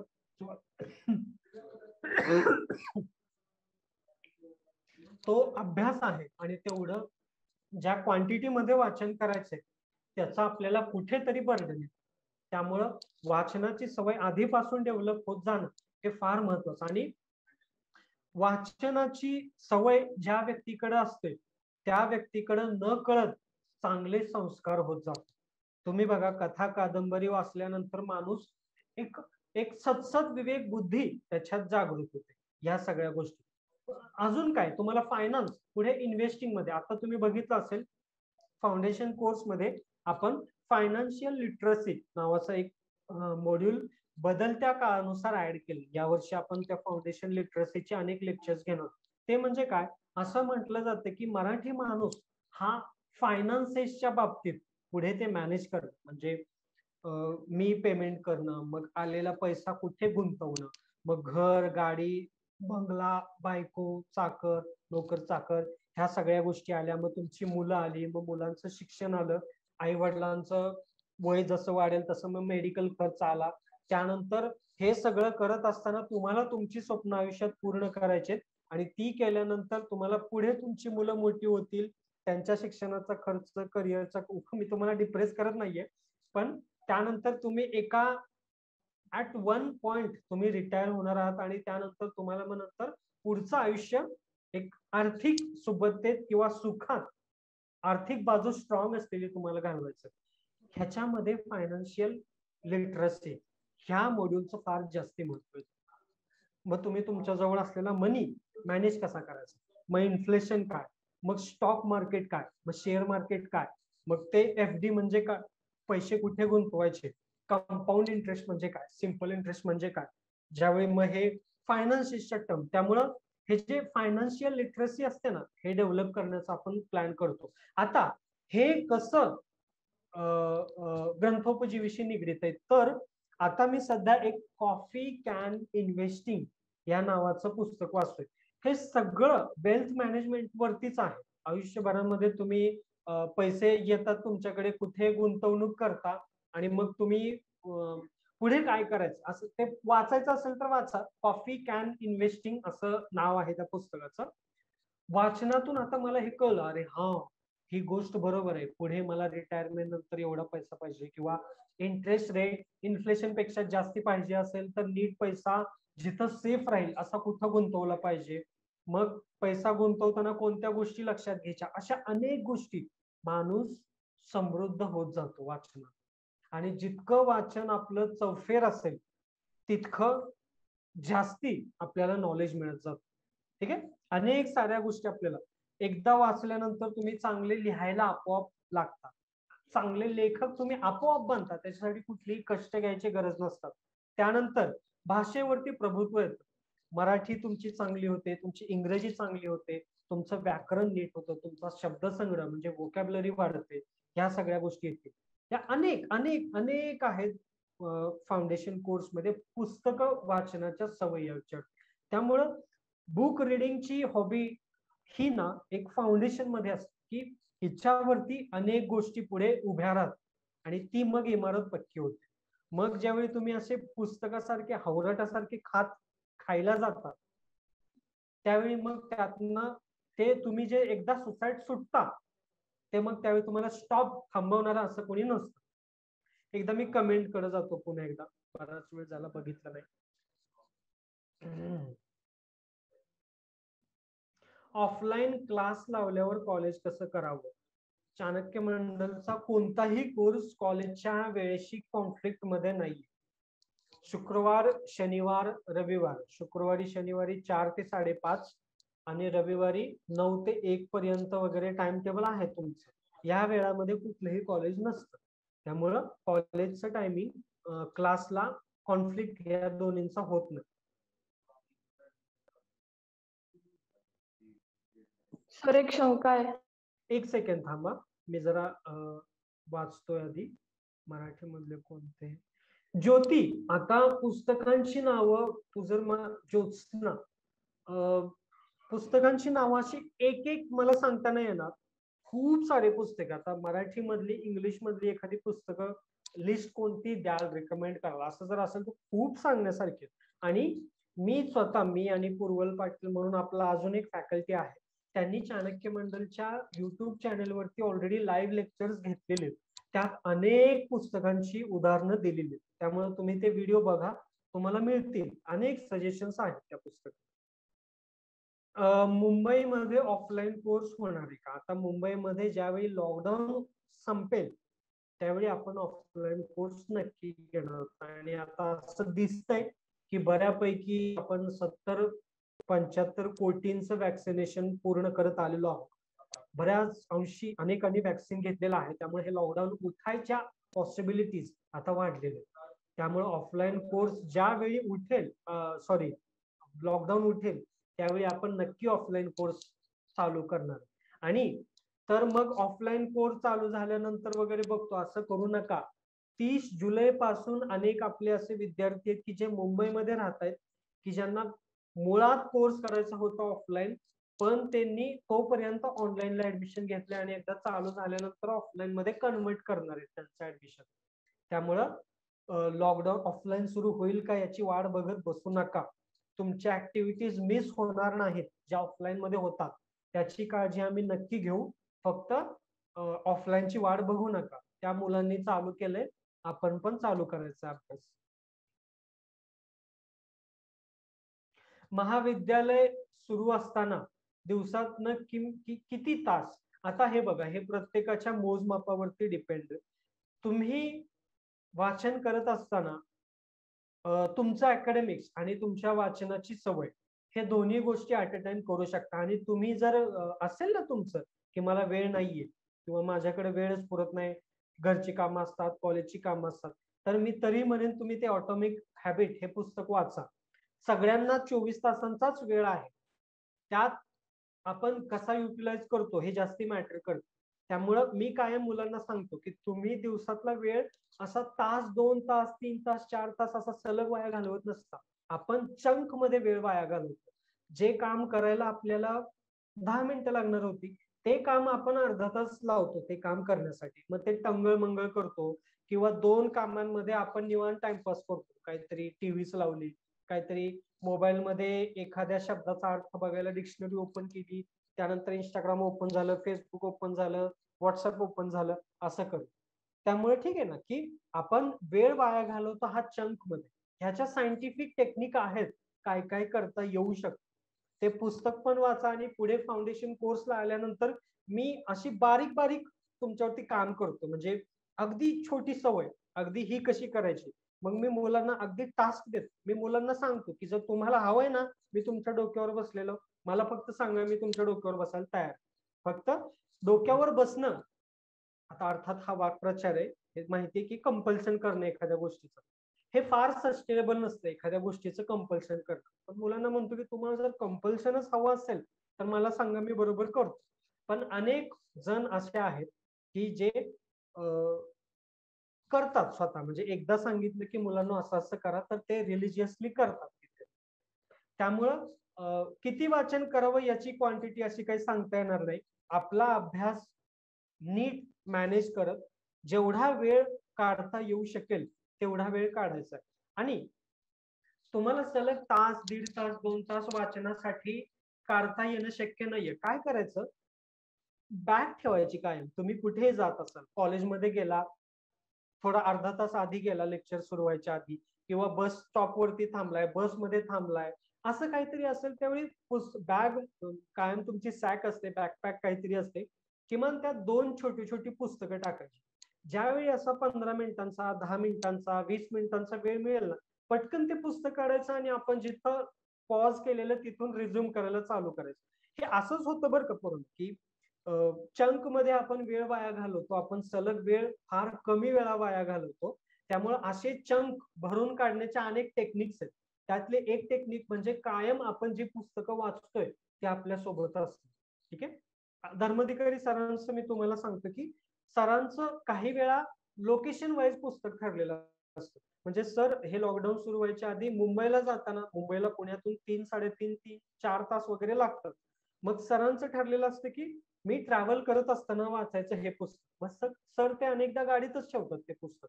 किंवा मग मी ते संध्याकाळी लेक्चर घेतला आणि जागून जर समजा वाचन करायचं झालं किंवा झोप येत नाही, घरी जे वाचायचं पुस्तक आहे असं पुस्तक, त्यामुळे ते होऊन जातं.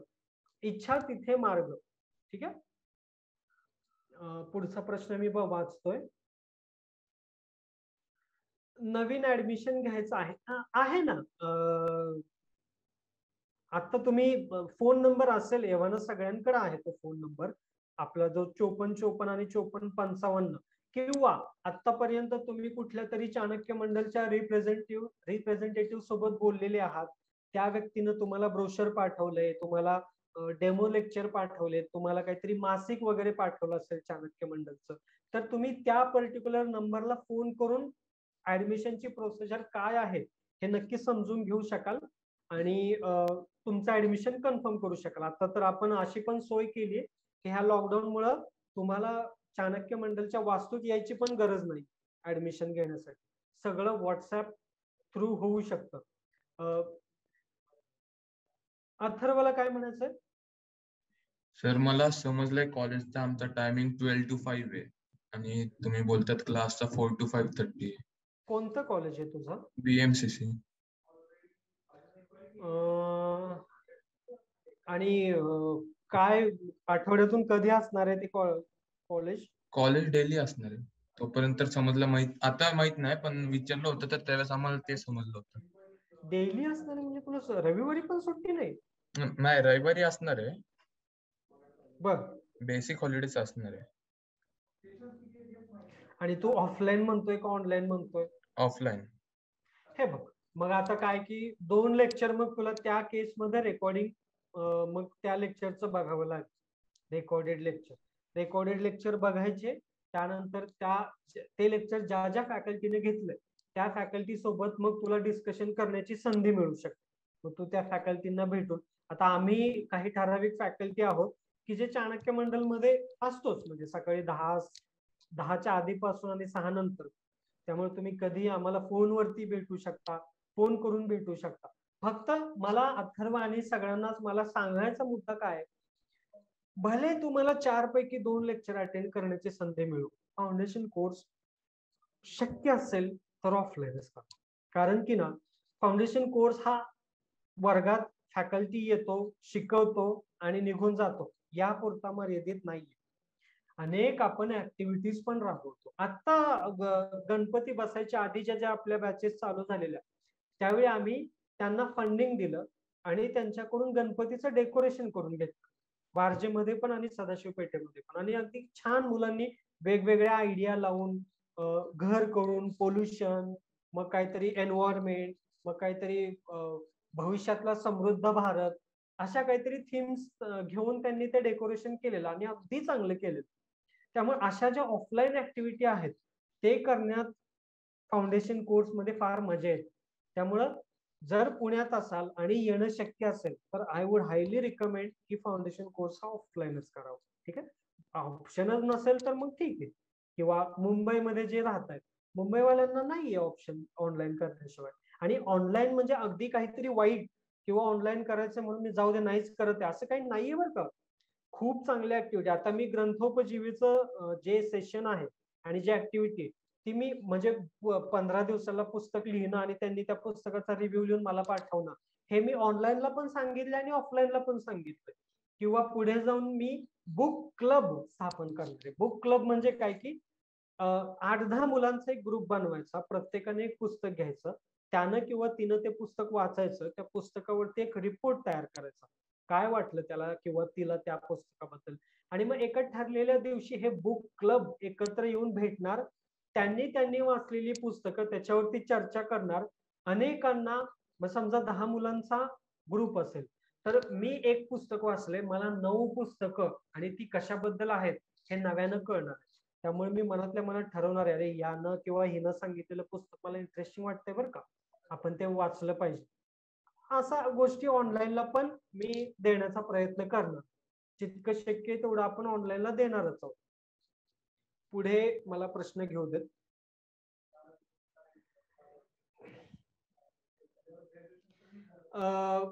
ऑफलाईनच करणार आहे, पण सुरुवातीला मला ऑनलाईन करायचंय, माझं नुकसान होईल का? काहीही नुकसान होणार नाहीये. मुंबईवाल्यांनी पण लक्षात ठेवा, तुम्ही ऑनलाईन आता सध्या करताय आणि ज्यावेळी ऑफलाईनला याल त्यावेळी तुम्ही ऑफलाईन कराल, तुमचं नुकसान होणार नाहीये, एवढी गोष्ट लक्षात ठेवा, काही नुकसान होणार नाही. आपण अशा फार ऍक्टिव्हिटीज घेतलेल्या नाहीये, कारण की अजून तशी परिस्थिती नाहीये. आणि काही झालं तरी म्हणजे असं मुलांना एकत्र आणणं एका लिमिटेशन आहेत अजून तरी. म्हणजे आता आज पेपरमध्ये बातमी आहे की पुण्यामधल्या कोरोनाच्या केसेस अनेक महिन्यांनी 100च्या खाली आले. आता ही खूप चांगली न्यूज आहे, पॉझिटिव्ह न्यूज आहे, तरी पण आपण काळजी घेतो. त्यामुळं जे ऑनलाईन करतायत त्यांनी तूर्त तरी काळजी करू नका. आपण ऑफलाईन ऍक्टिव्हिटीज घ्यायला अजून वेळ आहे आणि घेणार आहोत, सगळ्यांना घेणार आहोत. ठीक आहे. ओके. एक गोष्ट चंद्रलेखानं मेसेज केलाय, आर्ट्स न जाऊ की दुसरी कुठली स्ट्रीम. 36 लोक आहेत. मी मुलांना तुम्हाला सांगतो, एक गोष्ट कायम लक्षात ठेवा, कायम.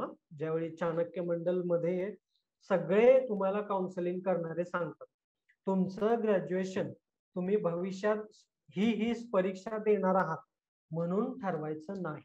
ठीक आहे. अनेक करिअर काउन्सिलर, जे प्रोफेशनल करिअर काउन्सिलर आहेत, ते सुद्धा मुलांना हा सल्ला देतात की पुढे UPSC ला किंवा MPSC ला फायदा होईल म्हणून तुम्ही तुमच्या मुलाला किंवा मुलाला आर्ट्सला पाठवा. पोरांनो, अशी चूक करायची नाही. धर्माधिकारी सरांनी स्वतः अनेक लेक्चर्स असे घेतलेत, सर स्वतः मुलांशी बोललेत आणि सर सांगतात की ज्या विषयामध्ये तुम्हाला इंटरेस्ट आहे त्या विषयामध्ये ग्रॅज्युएशन करा. कुठलंही ग्रॅज्युएशन घेतल्यानंतर सायमल्टेनियसली UPSCचा अभ्यास करता येतो. इंजिनिअरिंग केलेली लोक, त्यांनी त्यांचं इंजिनिअरिंग नीट व्यवस्थित पूर्ण केलं, त्यांनी त्यांच्या इंजिनिअरिंग मध्ये डिस्टिंक्शन मिळवलं आणि नंतर पुढे जाऊन त्यांनी UPSCची तयारी केली आणि पहिल्या दुसऱ्या अटेम्प्ट मध्ये ते सिलेक्ट झाले आणि दुसरा कुठला तरी पॉलिटिकल सायन्स किंवा हिस्ट्रीचा ऑप्शनल घेऊन, ज्याचा त्यांचा इंजिनिअरिंगशी काही संबंध नाहीये. अशी अनेक उदाहरणं आहेत. त्यामुळं आर्ट्स न गेलो तरच माझा UPSCचा अभ्यास होईल किंवा मी मुक्त विद्यापीठातून किंवा जिथं मला कॉलेज अटेंड करणार नाही किंवा कंपल्शन नाहीये अशा ठिकाणीच ग्रॅज्युएशन केल्यानंतर मला UPSC ला फायदा होईल असा विचार करू नका. कुठलंही ग्रॅज्युएशन ठरवताना तुम्हाला प्लॅन B चा विचार करायचा आहे. ठीक आहे. तुमचा प्लॅन B म्हणजे काय की पुढे तुम्ही स्पर्धा परीक्षा देणार, हे ठीक आहे, मग तुम्ही MPSC द्याल, UPSC द्याल, बँकिंग द्याल किंवा अनेक स्पर्धा परीक्षा आहेत, CDS आहे, NDA आहे, कोणतीही स्पर्धा परीक्षा द्या. पण दुर्दैवानं पुढे त्याच्यामध्ये म्हणजे प्रत्येक जण येतो म्हणतो की मी खूप दिवसाचा रात्र करीन, डोळ्यात तेल घालून अभ्यास करीन, सगळ्यांना तो करायचाच आहे. पण हे करत असताना पण जर समजा यश नाही मिळालं तर तुमच्या मदतीला येतो तुमचा प्लॅन B. ठीक आहे. प्लॅन B म्हणजे काय, तुम्ही कोणत्या विषयामध्ये कोणत्या स्ट्रीम मध्ये ग्रॅज्युएशन पूर्ण केलं. ठीक आहे. त्यामुळे ती वाट तुमची मोकळी असली पाहिजे. म्हणून चाणक्य मंडल मध्ये सगळे काउन्सिलर धर्माधिकारी सरांसहित असा सल्ला देतात की UPSC किंवा MPSCच्या नादात तुमच्या ग्रॅज्युएशन कडे तुमचं दुर्लक्ष झालं नाही पाहिजे. ठीक आहे. तिकडं आपल्याला सगळी वर्ष 3 असतील 4 असतील सगळ्या वर्षांमध्ये चांगल्या मार्कांनी पास व्हायचंय. कुठले विषय बॅक ठेवायचे नाहीयेत. कारण की हेही माहिती असेल तुम्हाला की युपीएससी देण्यासाठी तुम्हाला ग्रॅज्युएशनचं सर्टिफिकेट लागतं की बाळांनो माझं ग्रॅज्युएशन झालंय, एवढी एवढी मार्क मिळाली. ठीक आहे, ते हवं असेल, निदान ते जरी हवं असेल तरी तुम्हाला तुमचं ग्रॅज्युएशन नीट काळजीपूर्वक पूर्ण करावं लागेल. ठीक आहे, त्यामुळे ग्रॅज्युएशन मध्ये घेताना आर्ट्स बेटर का कॉमर्स बेटर का सायन्स बेटर हा चुकीचा ऑप्शन आहे. आर्ट्स घेतल्यानंतर मला पुढे काय करता येऊ शकेल, कॉमर्स घेतल्यानंतर मी पुढे काय करू शकेल, इंजिनिअरिंग, डॉक्टर, मेडिकल किंवा काय अजून दुसरं कुठलं करिअर जर असेल तुमचं, बीबीए करतं कोण, बीबीए करून मग पुढे एमबीए करतं. जर इकडे मला समजा अपयश आलं तर माझा प्लॅन बी काय, हा डोक्यात विचार ठेवा. आणि दुसरा क्रायटेरिया, दुसरा म्हणजे पुढे माझं अपयश आलं तर पुढे काय, हा क्रायटेरिया नंबर 2 येतो. क्रायटेरिया नंबर 1 येतो, मला कुठल्या विषयामध्ये इंटरेस्ट. ठीक आहे, ज्या विषयामध्ये इंटरेस्ट आहे त्या विषयात आपल्याला त्या विषयाचा अभ्यास करणं आपल्याला जड वाटत नाही, त्याचं ओझं नाहीये. त्यामुळे तुमचं ग्रॅज्युएशन जर त्या विषयात असेल तर तुम्ही ते नीट आणि शिस्तीत पूर्ण कराल. त्यात तुम्ही चांगली मार्क मिळवा जितकी शक्य होत आहे तितकी. कारण की एक लक्षात ठेवा, स्पर्धा परीक्षांमध्ये तुम्ही पास होऊन पुढे अधिकारी झालात तरी तुमची ग्रॅज्युएशनची मार्क आयुष्यभर तुमच्या सोबत राहणार आहेत. सरांच्या नवविजय पथ मध्ये याचा उल्लेख आहे की एकदा तुम्ही ऑफिसर झाल्यानंतर तुम्हाला आधीच्या प्रिलिम मध्ये किंवा किती अटेम्प्ट न तुम्ही झालो ऑफिसर हे विचारलं जात नाही. ठीक आहे, त्यामुळं ग्रॅज्युएशनला फार महत्व आहे, एवढं लक्षात ठेवा. पुढचे प्रश्न.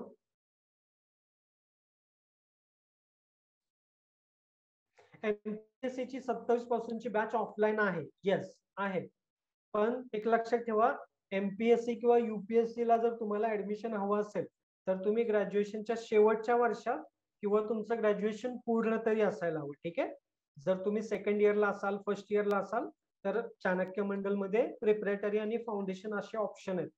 तुम्ही तो कोर्स करायचा नसतो, कारण की जे 2022 मध्ये प्रिलिम देणार आहेत, ऍक्च्युअल पेपर देणार आहेत, अशांना नजरेसमोर ठेवून त्या कोर्सचा सिलेबस डिझाईन केला जातो. तितकी इंटेन्स ऍक्टिव्हिटी तुमची असते. त्यामुळे तुमचं वय लहान असतं. इतक्या कमी वयात तुम्ही ज्यावेळी युपीएससी एमपीएससी चा कोर्स जॉईन करता त्यावेळी त्याचं ओझं येतं.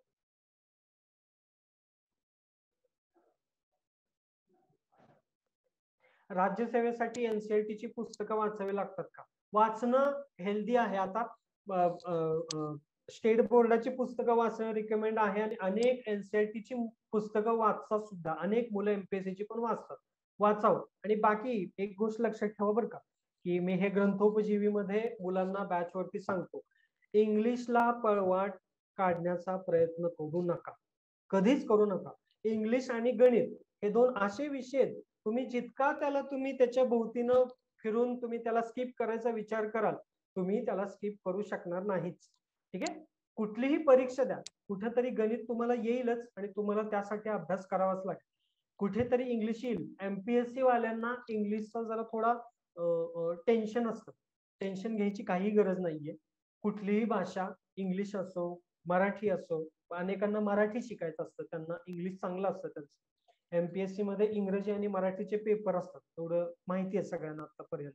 त्यामुळं त्या इंग्रजीच्या पेपरसाठी तेव्हा अभ्यास करण्यापेक्षा आता आपल्याला 3-4 वर्ष आहेत, मग आता आपण इंग्लिश मधली ग्रंथोपजीवी मध्ये दादाजी पुस्तकं सांगतोय किंवा तुम्हाला उद्या चाणक्य मंडलच्या लायब्ररीमध्ये जी पुस्तकं साधी सोपी वाटतायत ती तुम्ही घेतली आणि वाचली, हळूहळू इंग्लिश डेव्हलप होण्याची प्रोसेस तिथं तयार होते. म्हणून मी म्हणतो की पुढे जर तुमचा युपीएससी एमपीएससी किंवा युपीएससी एमपीएससी द्यायचा विचार असेल आणि म्हणून तुम्ही फाउंडेशन कोर्सला येणार असाल तरीही चालेल, तिथं सुद्धा तुम्हाला ही पुस्तक वाचण्याची सवय मदत करणार. ठीक आहे, अजून कुणाला काही डाऊट आहेत का रे कोर्स बद्दल किंवा ग्रंथोपजीवी या सत्राबद्दल, या मॉड्यूल बद्दल? मी तर तुम्हाला बुक क्लब बद्दल सांगितलंय की आपण बुक क्लब बनवणार आहोत, सगळेजण एकत्र येऊन प्रत्येक पुस्तकावरती डिस्कशन करतील, पुस्तकाचं सर्क्युलेशन. आता अनेकदा आपण, मी मुलांना सांगतो की इथपासून प्रत्येकानं एक ठरवा की इथून पुढे मी माझ्या मित्राला मैत्रिणीला त्याच्या किंवा तिच्या वाढदिवसाला काही म्हणजे इतर कुठली वस्तू देणार नाही, एक चांगलं पुस्तक दे. ठीक आहे, त्याच्या किंवा तिच्या फायद्यासाठी असेल. मग ते पुस्तक कादंबरी असेल, एखादं ऐतिहासिक असेल, आपण आपल्या मित्राला मैत्रिणीला ओळखत असतो, त्याला किंवा तिला कोणत्या विषयात इंटरेस्ट आहे हे आपल्याला माहिती असतं. त्यामुळे पुस्तक भेट देणं ह्याच्यामध्ये एक स्वार्थ पण आहे, कारण की तो तुमचा मित्र मैत्रीण आहे, ते पुस्तक शेवटी तुम्हाला पण पुढे नंतर वाचता येणार. ठीक आहे, अशा गोष्टी.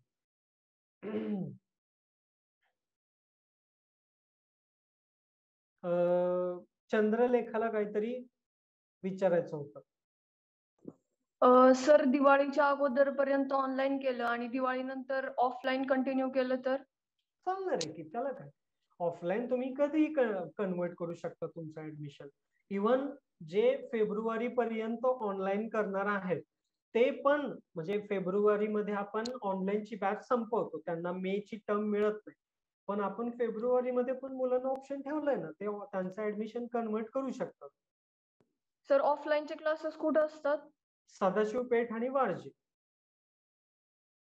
दोन्ही ठिकाणी असतात. दोन्ही ठिकाणच्या बॅचेस स्वतंत्रपणे चालतात.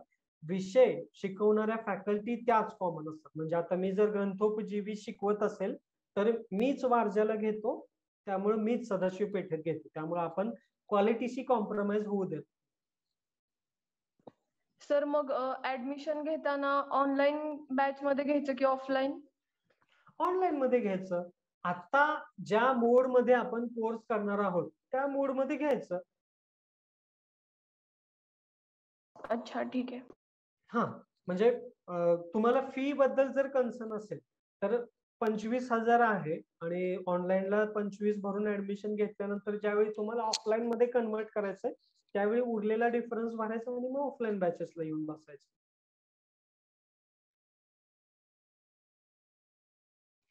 ओके, अजून काही डाऊट्स आहेत?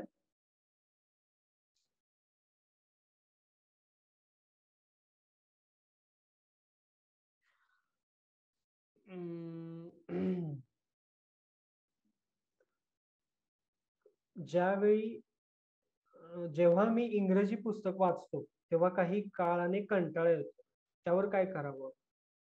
पुढे अजून आहे, उदाहरणार्थ मी लॉकडाऊनच्या आधी सिल्मन्स एंड गेम कोर्स वाचत होतो.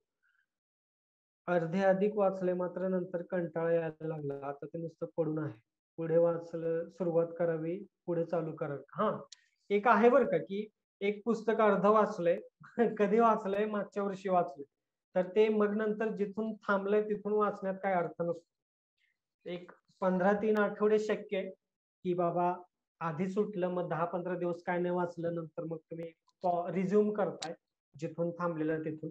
पण खूप मध्ये काळ गेला असेल तर ते पुस्तक शून्यातून वाचायला चालू करणं यात शहाणपणा आहे. ते पुस्तक घ्या आणि पुस्तकामधला इंटरेस्ट का जातो एवढं लक्षात ठेवा.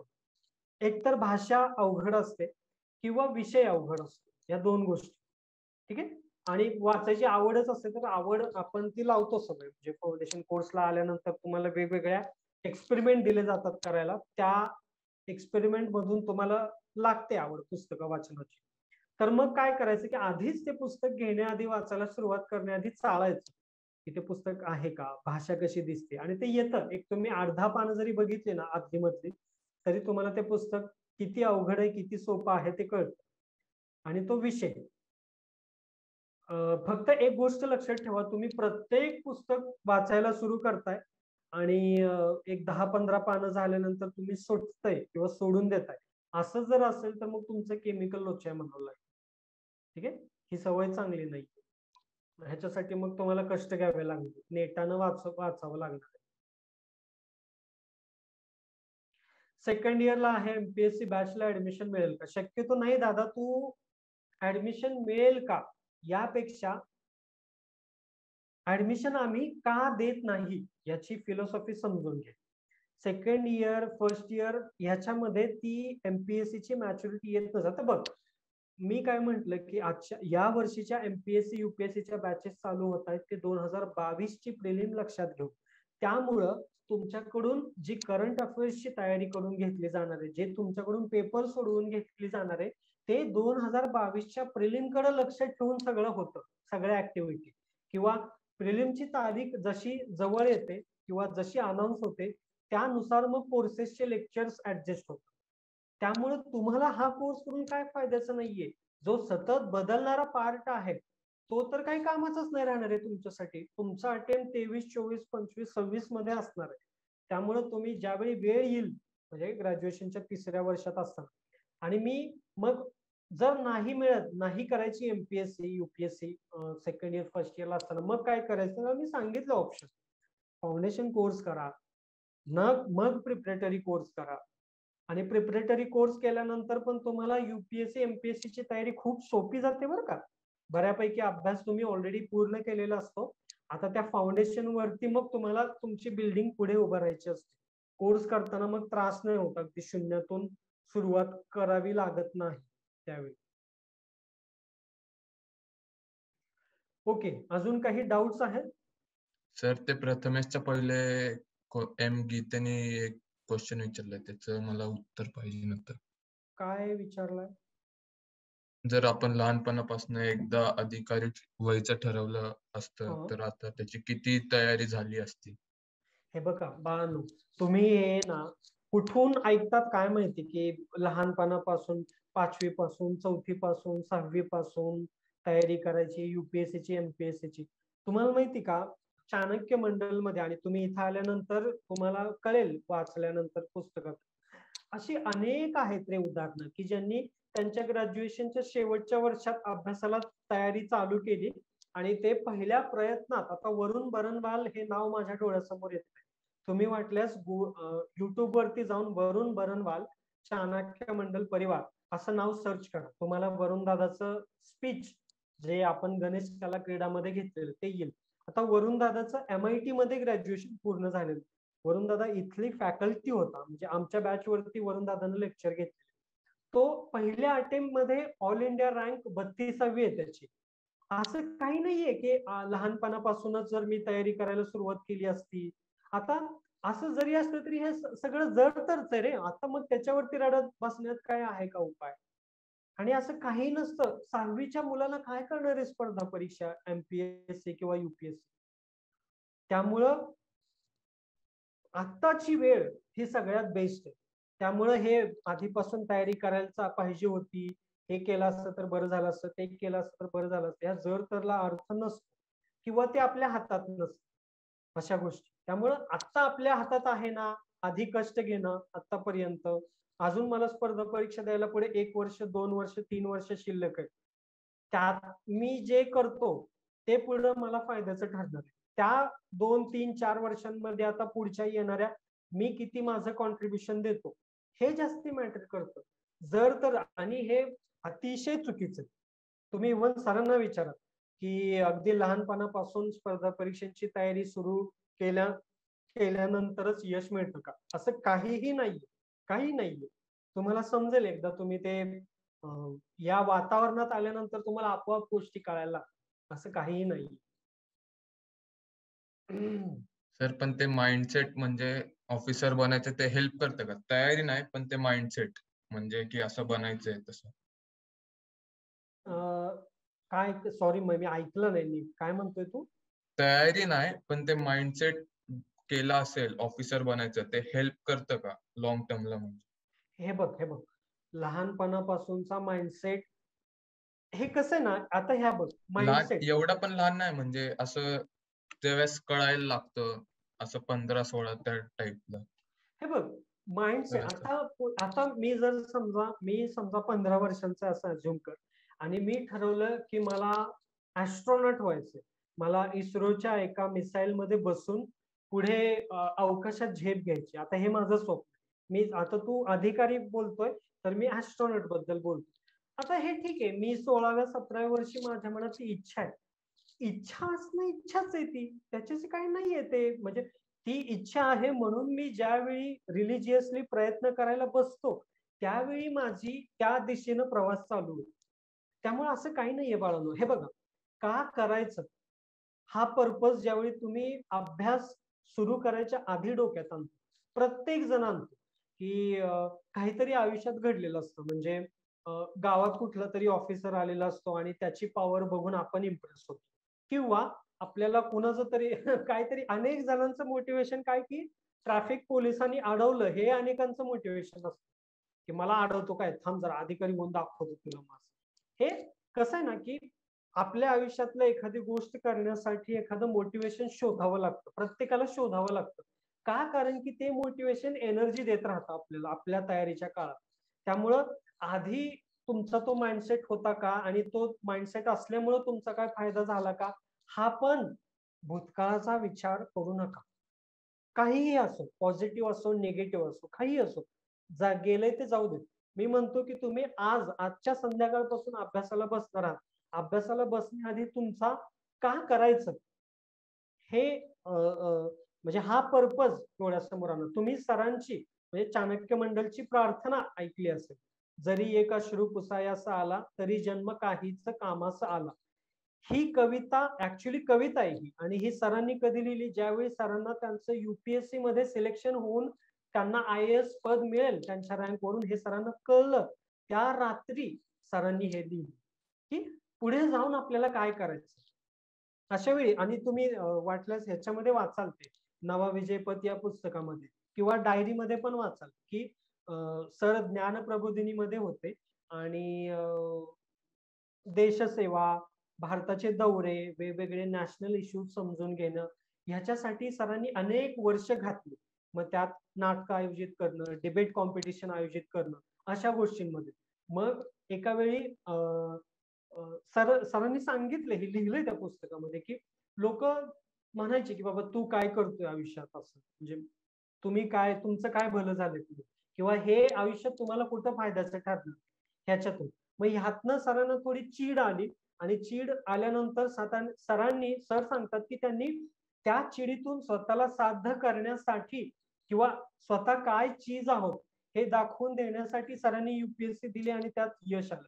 सरांनी हेही सांगितले की ज्यावेळी सिलेक्शन झालं त्यावेळी सरांना जॉईन करायचं नव्हतं. सरांना फक्त एवढी इच्छा होती की मी वाया गेलेलं टार्गेट काढते नाहीये, मी पॉझिटिव्हली वाया गेलेलं, मी जे करतोय ते खरंच माझ्यामध्ये क्वालिटी आहे म्हणून मी ते करतोय. म्हणून सरांना हे समाजाला दाखवून द्यायचं होतं किंवा जे टीका करतायत ते त्यांना दाखवून द्यायचं होतं. पण सर सांगतात की मला नंतर अनेकांनी सल्ला दिला की अविनाश तू सिलेक्ट झालाय तर जॉईन नाही करणार हा वेडेपणा करू नको, तर तू आधी जॉईन हो, बघ कसं होतंय, वाटल्यास एका काही काळानंतर राजीनामा दे. असा सल्ला दिल्यानंतर म्हणून मी जॉईन केला असं सर म्हणतात.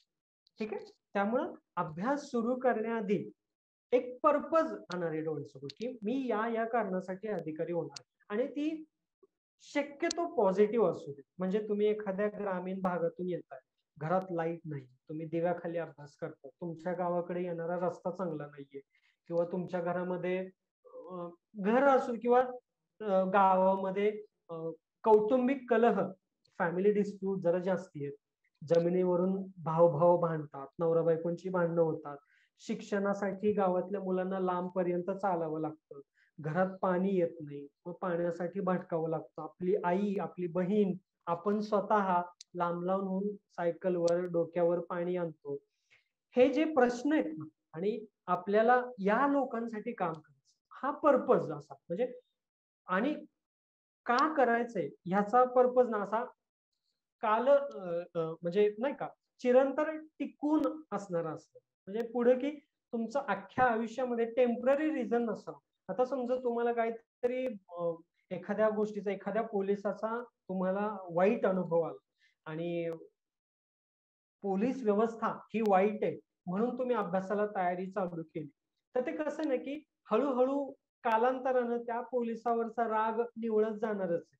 मग तो निवळला म्हणून मग आपलं अभ्यासातली जर एनर्जी कमी होत असेल हे चालणार नाही. त्यामुळं मनाला भिडेल असं पॉझिटिव्ह कारण शोधा की मी पुढे परीक्षा या कारणासाठी देणार आणि मला पुढे या कारणासाठी परीक्षा द्यायची. ठीक आहे. ह्या सगळ्या गोष्टी, आणि मग नंतर कसं आहे ना, एकदा ज्यावेळी ते विजन क्लिअर होतं डोक्यात की हे करायचं आपल्याला, त्यावेळेस पुढचा सगळा मार्ग होतो आणि सोपा. म्हणजे एक उदाहरण देतात बघा की अख्खा MPSC इंटरव्ह्यू पर्यंत काय काय करावं लागतं हे तुम्हाला आत्ताच आजच्या घडीला म्हणजे पुढे 3-4 वर्ष आहेत, तुम्हाला आत्ताच सगळं एमपीएससी साठी जे जे करावं लागतं ते माहीत असण्याची गरज नाही. रात्री आपण ड्राईव्ह करतो, 4 व्हीलर असेल, 2 व्हीलर असेल, आपल्याला एका ठिकाणाहून एका शहरातून दुसऱ्या शहरात जायचंय, पूर्ण रस्ता अंधारलेला आहे, तरी आपलं बिघडत नाही, आपल्या गाडीला हेडलाईट असते, आपण थोडं डिस्टन्स जितक्या आवाक्यामध्ये आपलं एक डिस्टन्स असतं, ते डिस्टन्स आपल्याला त्या लाईटच्या उजेडात दिसत असतं. त्यामुळे आपल्याला संपूर्ण रस्ता उजेडात असलाच पाहिजे असा आग्रह नसतो. आपल्या गाडीची हायलाईट हेडलाईट नीट आहे आणि आपण मग रस्त्यानं चाललो आहोत एवढं कारण कायम पुरतं. म्हणून सांगतोय की हे तुम्ही 11वी 12वी FY कुठेही असाल तर आणि आता अभ्यासाला सुरुवात करायची तर चाणक्य मंडलनं मग हे 3 ऑप्शन तयारी म्हणजे ठेवून दिले की एक फाउंडेशन आहे, मग प्रिपरेटरी आहे, मग ज्याला वाटेल तो एमपीएससी करतो, ज्याला वाटेल तो युपीएससी करतो. ठीक आहे, अशा 3 कोर्सेसची आपली सिस्टीम आहे. अशा अनेक गोष्टी अनेक जण मी सुरुवातीलाच घेतले की काही जणांनी ऑफलाईन इथे येऊन चौकशी करून घेतले, कोर्स काय आहे आणि या कोर्समध्ये काय शिकवलं जाणार आहे त्यांना त्याची आयडिया होती म्हणून आपण डेमोसेशन प्लॅन केले. आता एकामागून एक सगळे डेमोसेशन्स होतील आणि फायनली 26 तारखेपासून हा कोर्स सुरू होईल. त्यानंतर मग तुमची ही डेव्हलपमेंटची प्रोसेस आहे. फाउंडेशन कोर्स मध्ये पहिल्या लेक्चरला मुलं विचारतात, सर मी पुढे एमपीएससी देणार आहे, युपीएससी देणार आहे, कोणतं पुस्तक वाचू? अरे बाळांनो, हे वय लहान आहे, इतक्या लहान वयात अकॅडमिक पुस्तकं म्हणजे समजा एखादं कुठलं तरी आता एखादं पॉलिटिक्सच पुस्तक घेतलं, चाणक्य मंडलचं स्वतःच भारतीय राज्यघटना नावाचं पुस्तक आहे, तुम्ही ते 11वी 12वीत असताना जर वाचायला घेतलं, कष्ट केले तर कळेलच, पण तो एखादा इंटरेस्टिंग वाटणार नाही तो विषय, कारण की तो जड आहे. तेवढी एक समजून घेण्याची पातळी होण्यासाठी एक वय जावं लागतं, अनुभव यावा लागतो, वाचनाची ऑलरेडी सवय असावी लागते, त्यानंतर पुढं हे होत जातं. मी मुलांना म्हणतो की पुढे एमपीएससी युपीएससी द्यायची आहे ना, तुम्हाला अनेक पुस्तकं मी सांगतो की जे तुमचा इंटरेस्ट टिकवून ठेवायला मदत करतील, पुढे ती युपीएससी किंवा एमपीएससी साठी पण फायदेशीर ठरते.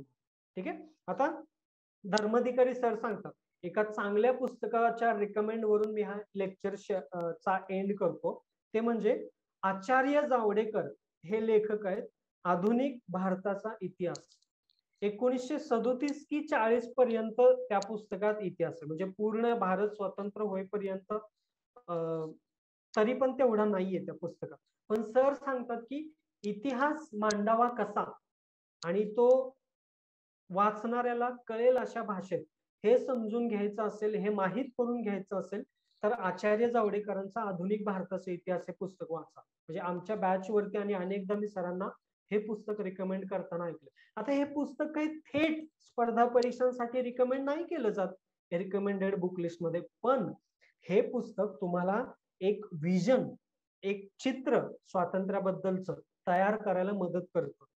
1920 1930 ह्या काळामध्ये भारत, त्यावेळेचा भारत काय होता, सामाजिक परिस्थिती, आर्थिक परिस्थिती, राजकीय परिस्थिती त्यावेळची काय होती, हे ज्यावेळी आपल्या डोक्यात चित्र तयार होतं एखाद्या वेगळ्या आणि हटके पुस्तकातून, त्यावेळी ज्यावेळी तुम्ही पुढे जाऊन आधुनिक भारताचा इतिहास असं खास एमपीएससी साठी लिहिलं गेलेलं पुस्तक वाचायला घेता, बाय द वे ते तशी पुस्तकं फार बोरिंग असतात. जर तुम्हाला ऑलरेडी थोडी इतिहासाची कल्पना नसेल तर ही पुस्तकं बोरिंग वाटतात, आणि ही पुस्तकं बोरिंग असल्यामुळे आपण मग येतो रट्टेबाजीवर, आणि रट्टेबाजीला मर्यादा आहे. त्यामुळं अशी इतर अवांतर वाचन, पण इतिहास वाचलाय तुम्ही, एखादं चांगलं इतिहासावरचं पुस्तक, चांगलं शिवाजी महाराजांवरचं पुस्तक, चांगलं प्राचीन भारतावरचं पुस्तक, एखाद्या इकॉनॉमिक्सचं आयुष्यातला डे टू डे इकॉनॉमिक्स मध्ये ज्या कन्सेप्ट वापरल्या जातात असं एखादं चांगलं पुस्तक की जे युपीएससी साठी उपयोगाचं नाहीये पण माझ्या सगळ्या इकॉनॉमिक कन्सेप्ट क्लिअर होणार आहेत, असं जर तुम्ही कमी वयात हे पुस्तक वाचलं, म्हणजे कमी वय म्हणजे काय, ज्यांना पुढे 2, 3, 4 वर्ष आहेत पुढे परीक्षा द्यायला, असं वाचल्यानंतर तुम्ही ज्यावेळी मूळ एमपीएससी ची पुस्तकं वाचायला घेता, युपीएससी ची पुस्तकं वाचायला घेता, त्यावेळी तुम्हाला अंडरस्टँडिंग ऑलरेडी झालेलं असतं, तुमच्या नॉलेजचं फाउंडेशन ऑलरेडी तयार झालेलं असतं. आंतरराष्ट्रीय संबंधांवरचं जर तुम्ही युपीएससी मध्ये पॉलिटिकल सायन्स हा ऑप्शनल घेणार असाल तर तिथं पॉलिटिकल सायन्स आणि इंटरनॅशनल रिलेशन असा विषय आहे ते इंटरनॅशनल रिलेशन्स वाचून घेण्यासाठी तुम्ही जर आधी ब्लड टेलिग्राम, अशी अनेक पुस्तके, अनेक पुस्तकं सांगता येतील, अशी जर वाचलेली असेल तर तुमच्या भविष्यातल्या वाचनाला एक डेप्थ येते. ज्यावेळी तुम्ही ती अकॅडमिक पुस्तकं वाचतात त्यावेळी तुम्ही मागच्या पुस्तकांची ह्याची लिंक लावत जाता. अरे हा, हे बरोबर माहिती. आणि तुम्ही कायम कायम लक्षात ठेवा, एखादी कथा आणि एखादी स्टॅटिस्टिकल इन्फॉर्मेशन, ह्या दोन्हींपैकी माणसाला किंवा एखादा मानव, मग बाई असो बाबा असो काही चालेल, कथा म्हणजे एखादी गोष्ट आणि नुसती स्टॅटिस्टिकल इन्फॉर्मेशन, ह्या दोन्हींपैकी लक्षात काय राहतं हे विचारलं तर तुम्ही स्वतःच्या अनुभवावरून सांगू शकाल की लक्षात ही गोष्ट राहते, स्टॅटिस्टिकल इन्फॉर्मेशन राहत नाही लक्षात. गोष्ट का लक्षात राहते की त्या मेंटल कनेक्शन त्या गोष्टी वाचून आपल्याला तयार राहते. ती गोष्ट आपला इंटरेस्ट त्यात टिकवून ठेवते. स्टॅटिस्टिकल इन्फॉर्मेशन एकतर आपल्याला ते कळत नसतं आणि त्यात आपल्याला रस नसतो. त्यामुळं ज्या गोष्टीमध्ये रस नाहीये, ज्या गोष्टीमध्ये जी गोष्ट आपल्याला कळत नाहीये, फाउंडेशन मधून समजलेली नाहीये, अशी गोष्ट चिरकाल लक्षात राहते. म्हणून मी मुलांना सांगतो, हिस्ट्रीचं उदाहरण देताना, अ ट्रेन टू पाकिस्तान ही खुशवंत सिंग यांनी लिहिलेलं पुस्तक. खुशवंत सिंग सध्या नाहीये, त्यांचं निधन झालं. तर खुशवंत सिंग यांनी पार्टिशन वरती लिहिलेलं पुस्तक आहे रे ते.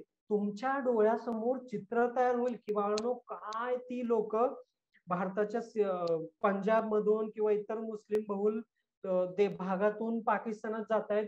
पाकिस्तानातल्या सिंध पंजाब मधली हिंदू लोक रेल्वेनं भरून, तुम्ही चित्रात बघितलं असेल, इथं येत आहेत. देशामध्ये सगळीकडे दंगे होत आहेत, इकडं मुसलमानांवरती अत्याचार, तिकडे हिंदूंवरती अत्याचार आणि अनेक साऱ्या गोष्टी. हे ज्यावेळी तुमच्या डोक्यात चित्र तयार होतं त्यावेळी तुम्हाला इंडिया इंडिपेंडन्स ऍक्ट 1947 काय होता, त्यामुळे काय बदल झाले आणि स्वातंत्र्य मिळालं म्हणजे नक्की काय झालं हे कळतं.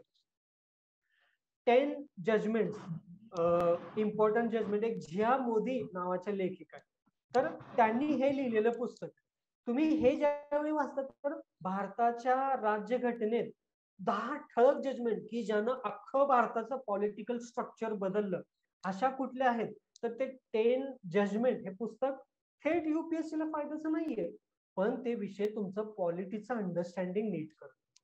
तुम्हाला ते नीट समजावून सांगते की ते जजमेंट्स काय होत्या, सुप्रीम कोर्टाने काय निकाल दिला आणि त्यानंतर भारताचं राजकारण कसं बदललं, आमूलाग्र बदल कसा झाला हे कळतं. म्हणून पोरांनो मी म्हणतो की वाचनाची सवय तुमची डेव्हलप करण्याची जबाबदारी माझी आहे आणि ती तयार होणं, तुम्हाला वाचनाची गोडी लागणं आणि त्याचा फायदा पुढे युपीएससी आणि एमपीएससी मध्ये कसा होईल इकडे लक्ष देणं ही माझी जबाबदारी. ठीक आहे, त्यामुळं माझी जबाबदारी मी वर्षभर पूर्ण पार पाडेल. तुम्ही पुढे आता 26 तारखेला म्हणा ऍडमिशन होऊन, काही जण ऑनलाईन जॉईन होतील, काही जण ऑफलाईन जॉईन होतील. सगळ्यांना 26 तारखेला आपण भेटू. 26 नंतर ज्यावेळी माझं सेशन किंवा कधी काय असेल त्यानंतर अजून मी सांगेल की ग्रंथोपजीवी काय किंवा कोर्स मधून काय अपेक्षित आहे. मी मुलांना कायम सांगतो की फाउंडेशन कोर्स मध्ये येण्याच्या आधीचे तुम्ही आणि आल्यानंतरचे तुम्ही, हा विचार तुमच्या डोक्यात ठेवा कायम पक्का. आणि तुम्हाला या कोर्स मधून वर्षभरात तुम्हाला काय अपेक्षित आहे, काय बदल झालेले हवेत तुमच्यामध्ये, हे लिहून ठेवा एका कागदावरती. मला कम्युनिकेशन स्किल सुधारता आलं पाहिजे, मला अनोळख्या व्यक्तीशी नवख्या व्यक्तीशी बोलता आलं पाहिजे, मला माझ्या चेहऱ्यावर सतत स्माइल ठेवता आलं पाहिजे, मला माझी बॉडी लँग्वेज चांगली झालेली पाहिजे, माझं लेखन कौशल्य सुधारलेलं असलं पाहिजे, मी वर्षभरात 50 पुस्तकं वाचलेली असली पाहिजे, मी या ऍक्टिव्हिटी मध्ये पार्टिसिपेट केलेलं असलं पाहिजे, मला 30-40 नवे फ्रेंड्स चांगले आयुष्यभर पुरतील असे मिळालेले हवेत. ठीक आहे, या सगळ्या गोष्टी, अशा गोष्टी करायच्या आहेत. आणि म्हणून मी म्हणतो की हे वर्षभर आपल्याला हे माझ्यातनं झालं तरी पूर्ण, आणि जर ते पूर्ण करून घेण्यासाठी मला या कोर्समध्ये काय काय करावं लागेल हे तुम्हाला वर्षभर ट्रॅक ठेवायचं स्वतःमध्ये. आणि ट्रस्ट मी, फाउंडेशन कोर्सच्या येण्याच्या आधी आणि नंतरचे तुमच्या व्यक्तिमत्वामध्ये निश्चित बदल दिसणार आहे. फक्त तुमच्याकडून एफर्ट्स आणि तुमच्याकडून तेवढं इनिशिएटिव्ह असायची गरज. ठीक आहे, तेवढे कष्ट प्रत्येकाने घेतले पाहिजेत. आणि फॅकल्टी स्पेशली ऑनलाईन जे जॉईन होणार आहेत ते तुमच्यावरती नियंत्रण ठेवायला आम्ही लिमिटेशन्स आहेत आमच्यावरती. आम्ही काय तुमच्या घरी येऊन तुम्ही हे केलं का विचारू शकणार नाहीये. त्यामुळे जितक्या ऍक्टिव्हिटी, जितकं काम, जितके टास्क दिल्या जातील तेवढ्या फिनिश करणं आणि एक प्रामाणिकपणे या कोर्सचा जास्तीत जास्त मला कसा फायदा करून घेता येईल याचा विचार ठेवणं ही प्रत्येकाची जबाबदारी. ठीक आहे.